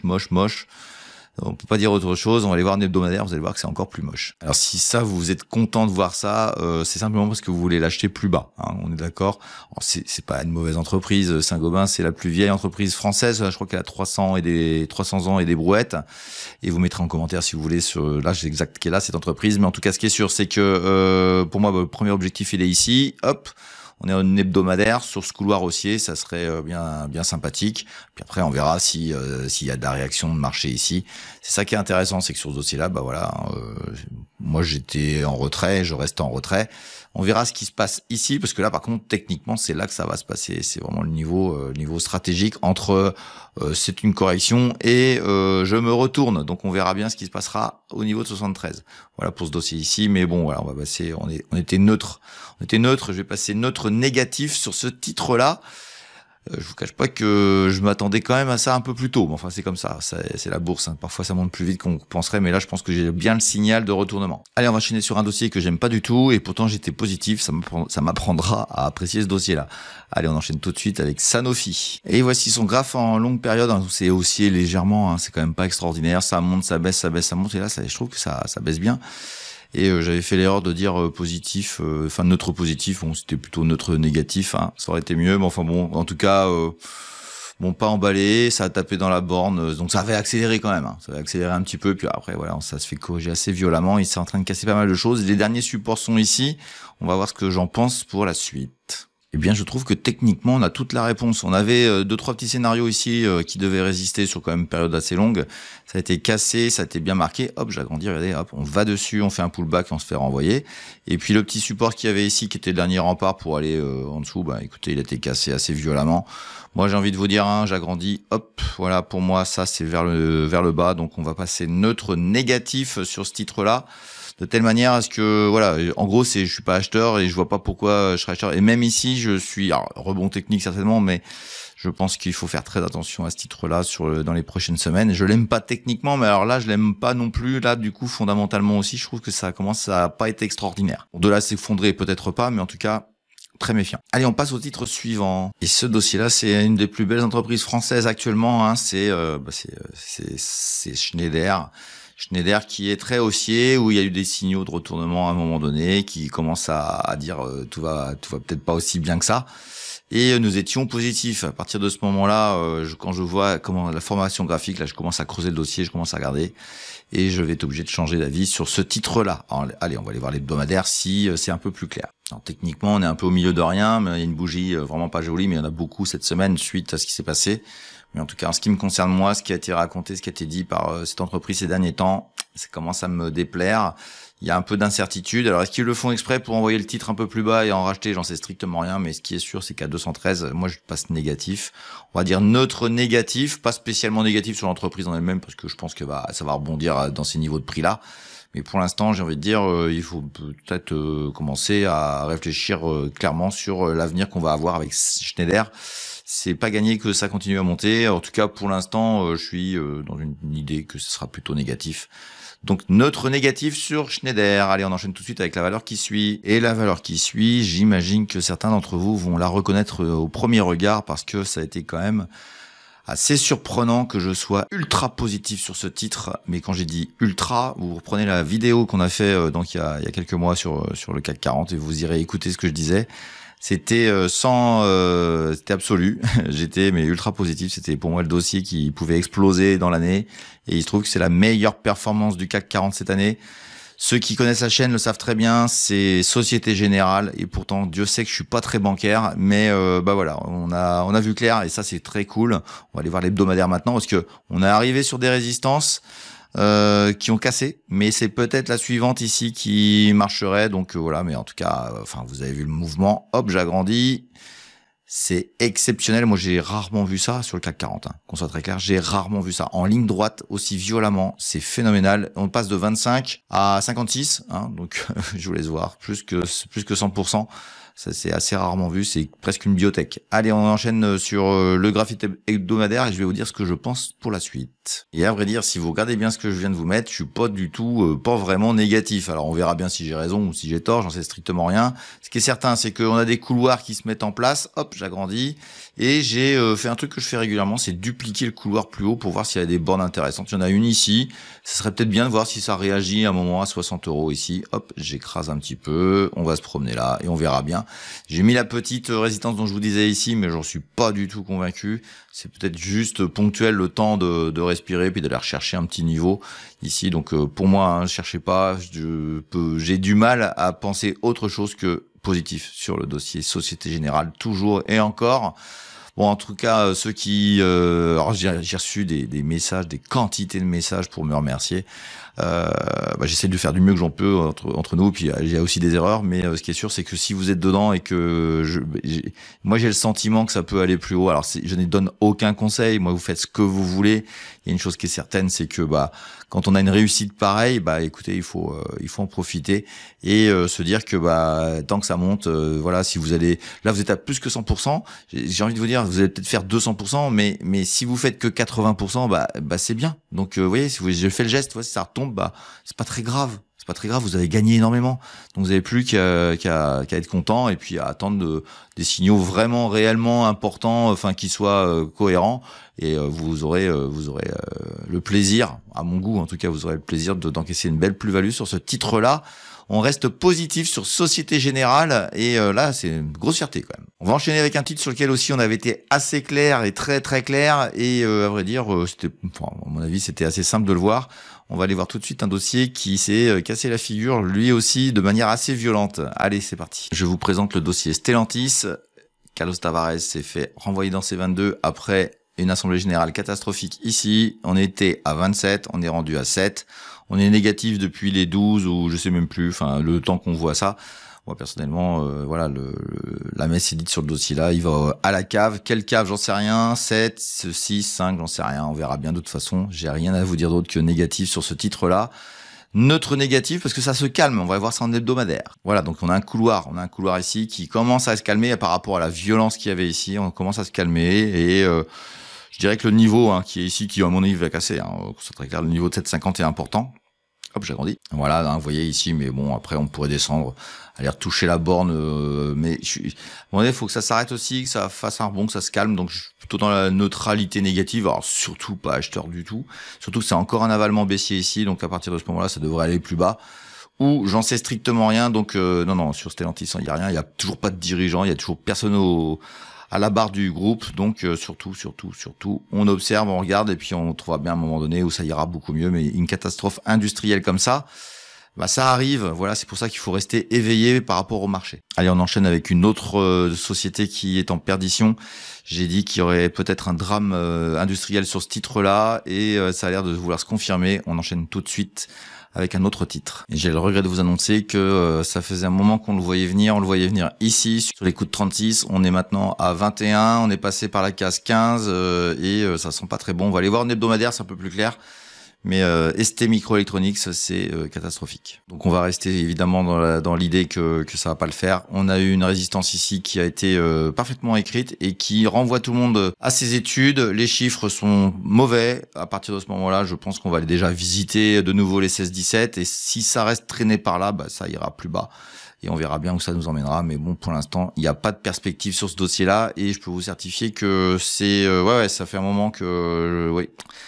C'était un peu une catastrophe annoncée et j'espère que ça durera pas parce qu'il y a quand même des emplois derrière tout ça. Allez, on enchaîne tout de suite avec un autre dossier qui lui aussi est une catastrophe que je pensais qu'elle allait pas s'annoncer mais qui finalement est assez claire. Alors ça fait maintenant plus d'un an que je disais entre 80 et 100, ça se passera par ici, etc. Peut-être remonter à 125, ça n'a jamais remonté à 125. Et ça a tergiversé quand même dans la borne que je disais, autour de 80 pendant un moment. Et là, ça vient de la casser violemment. Je vais vous agrandir ça, on est en hebdomadaire directement. Et regardez bien, ça c'est une bougie extraordinairement violente qui est de vendredi, qui a pris moins 20% d'une seule journée sur des résultats très très mauvais. Donc ça, on était donc positif parce que je pensais que ça allait repartir, mais finalement le marché est en train de donner son alerte. Et là, c'est clair et net. Nous passons de positif. On espérait le positif. Peut-être c'était un peu trop d'espoir, peut-être de ma part. Ça, c'est ma faute. C'est clairement de ma faute. Et là, je vous le dis tout de suite. C'est immédiatement. Moi, je suis très négatif maintenant sur le titre. De manière structurelle, cette fois-ci, on va aller beaucoup plus bas. Et le drame industriel sent très, très, très, très bon, hélas, ou très mauvais, comme vous voulez. Et on va aller chercher des prix beaucoup plus bas.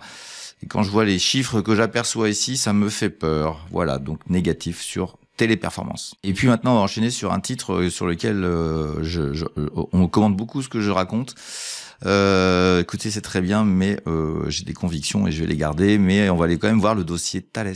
Et voici un graphique sur Thales un peu surprenant. Je ne le fais pas souvent des comme ça. Où j'ai pris un couloir ici, qui est des bornes ici, et je l'ai reporté là. Et je trouvais que c'était assez intéressant de le positionner en tout cas. Voilà. Donc en tout cas, ce qui est sûr, c'est que moi je suis négatif sur Thales, mais pour des raisons plutôt philosophiques qu'autre chose. Vous allez me dire, la philosophie a rien à vous foutre en bourse.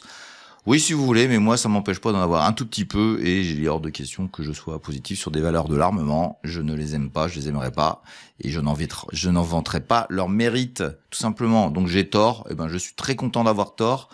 Et vous ne verrez jamais être acheteur sur ce dossier-là. C'est comme ça, c'est ma philosophie. Aussi parfois d'être un peu éthique quand même dans ce que je fais.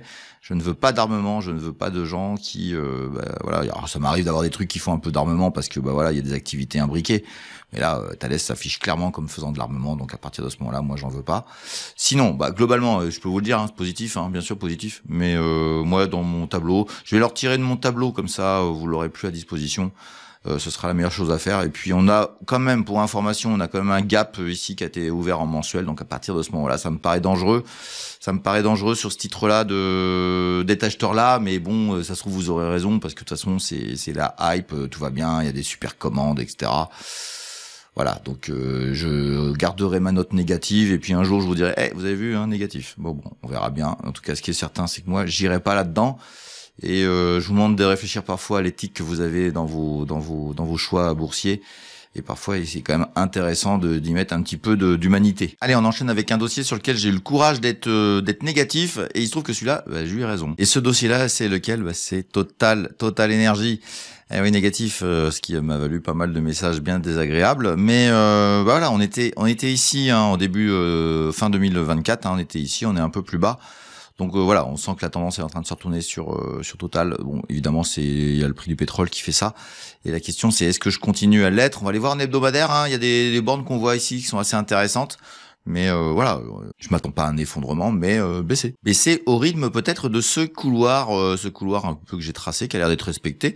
Couloir négatif, il est en jaune, et on pourrait aller chercher les bornes basses un peu plus bas, peut-être le niveau de 40, voilà.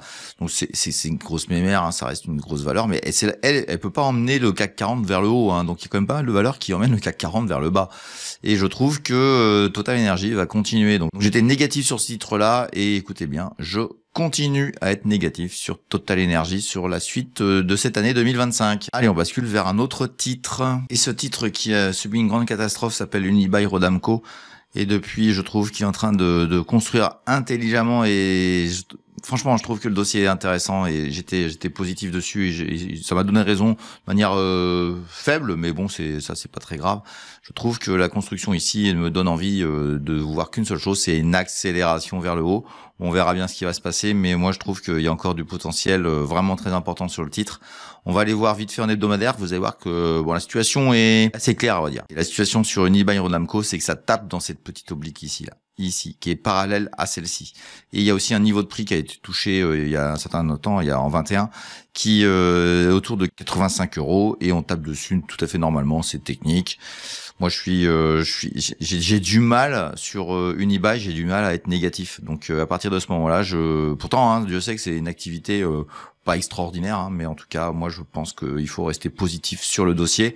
J'étais positif et je reste positif sur ce titre-là.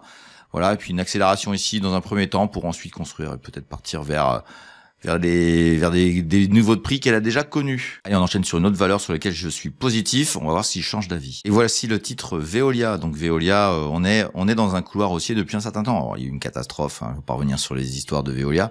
Et ensuite, on a toute une intégration ici qui m'intéresse bien d'une remontada peut-être lente, mais que je trouve très intéressante sur ce titre-ci. À partir du moment où je suis devenu positif, c'était ici, alors donc c'est bien, hein, ça rebondit depuis, ça gigote. Mais bon, ça accélère pas. Moi, je pense que ça peut aller beaucoup plus haut. Voilà, je l'ai déjà dit, je pense que ça peut aller beaucoup plus haut. C'est en train de travailler techniquement. Peut-être que ça reviendra sur le niveau de 27. On va aller voir en hebdomadaire si vous voulez bien. Mais ce sera certainement des points d'entrée. Donc voici en hebdomadaire ce que ça donne. Hein. Donc on voit bien que ça tape dans la médiane de ce couloir haussier. Donc ça va dans les bornes basses, ça tape ici, ça revient, etc. Donc voilà, si ça voulait revenir dans le stress de marché qu'on est en train de créer en ce moment, écoutez, voilà, 27. Franchement, je serais étonné que ça aille plus bas, mais ça peut, hein, vraiment, si le stress accélère. Mais moi, je trouve pas qu'il y ait grand problème sur le titre. À mon goût, c'est mon avis. Alors on fait attention, hein, on fait attention à ces graphiques, on fait attention aussi aux news, et parce que on peut s'invalider quand on a tort. Et c'est à partir de ce moment-là que vous pourrez commencer à gagner de l'argent, hein, sur les marchés. Il faut savoir invalider les choses. Donc, à partir de ce moment-là, moi, je reste, malgré cette bougie pas belle, etc., je reste positif. Je pense que ce dossier-là n'a plus rien à faire à ce prix-là, mais j'ai peut-être tort, j'ai peut-être tout simplement tort, et c'est tout le charme de la bourse, c'est de comprendre à un moment donné qu'on a tort et de dire voilà, on encaisse, et puis c'est tout simplement comme ça que ça se passe en bourse de manière générale. Allez, on enchaîne avec un nouveau dossier du CAC 40. Et ce dossier, c'est le dossier Vinci, sur lequel j'étais négatif pour des raisons un peu politiques, avec les changements de gouvernement continuels, etc. Et finalement, il a monté, donc j'ai eu tort, c'est pas très fortement, mais enfin bon, voilà. Et il a tapé par contre parfaitement dans mon scénario technique, et il est en train de se rebrousser chemin de manière assez rapide. Donc j'ai le sentiment qu'il n'y a pas de gaz pour Vinci d'aller plus haut, donc ça fait un plus haut historique, bravo à Vinci. Et on va aller chercher des supports un peu plus bas. Ce qui me fait passer, alors c'était négatif, donc je vais passer neutre négatif, donc voilà, je suis pas positif et je suis pas acheteur du tout sur cette typologie de niveau de prix, surtout pas. Et on va essayer de trouver un plan sur de l'hebdomadaire pour voir s'il y a des choses à faire. Je trouve que le dossier Vinci, techniquement, il est quand même assez facile à lire. Il y a un couloir un peu plus haussier dans ce couloir haussier, qui a des bornes très bien marquées, et une bougie ici qui est assez magnifique et qui fait que voilà, on peut pas être vraiment positif sur le dossier. Et on va attendre les niveaux qui sont marqués ici. Donc il y en a là, il y en a là, il y en a ici, donc 104. Et ça fait 15%, hein, c'est pas non plus le bout du monde. En bourse, c'est tout à fait cohérent et logique. Voilà pour ce titre Vinci. Voilà, j'en ai terminé avec les 40 valeurs du CAC 40. Hein, j'espère que vous appréciez, puis vous pouvez vous la refaire régulièrement. De telle manière, vous faire des plans de trading. Puis si vous voulez continuer sur la chaîne, vous avez ici un programme qui s'appelle Débuter en bourse, qui vous permet tout simplement d'apprendre la bourse, de mieux apprendre la bourse pour tous les débutants. Et puis vous avez ici un programme ici qui vous permettra de découvrir qui je suis, d'où je viens, et si je suis tout simplement compétent. Je vous souhaite tous un bon week-end et je vous dis à la prochaine. Ciao, ciao.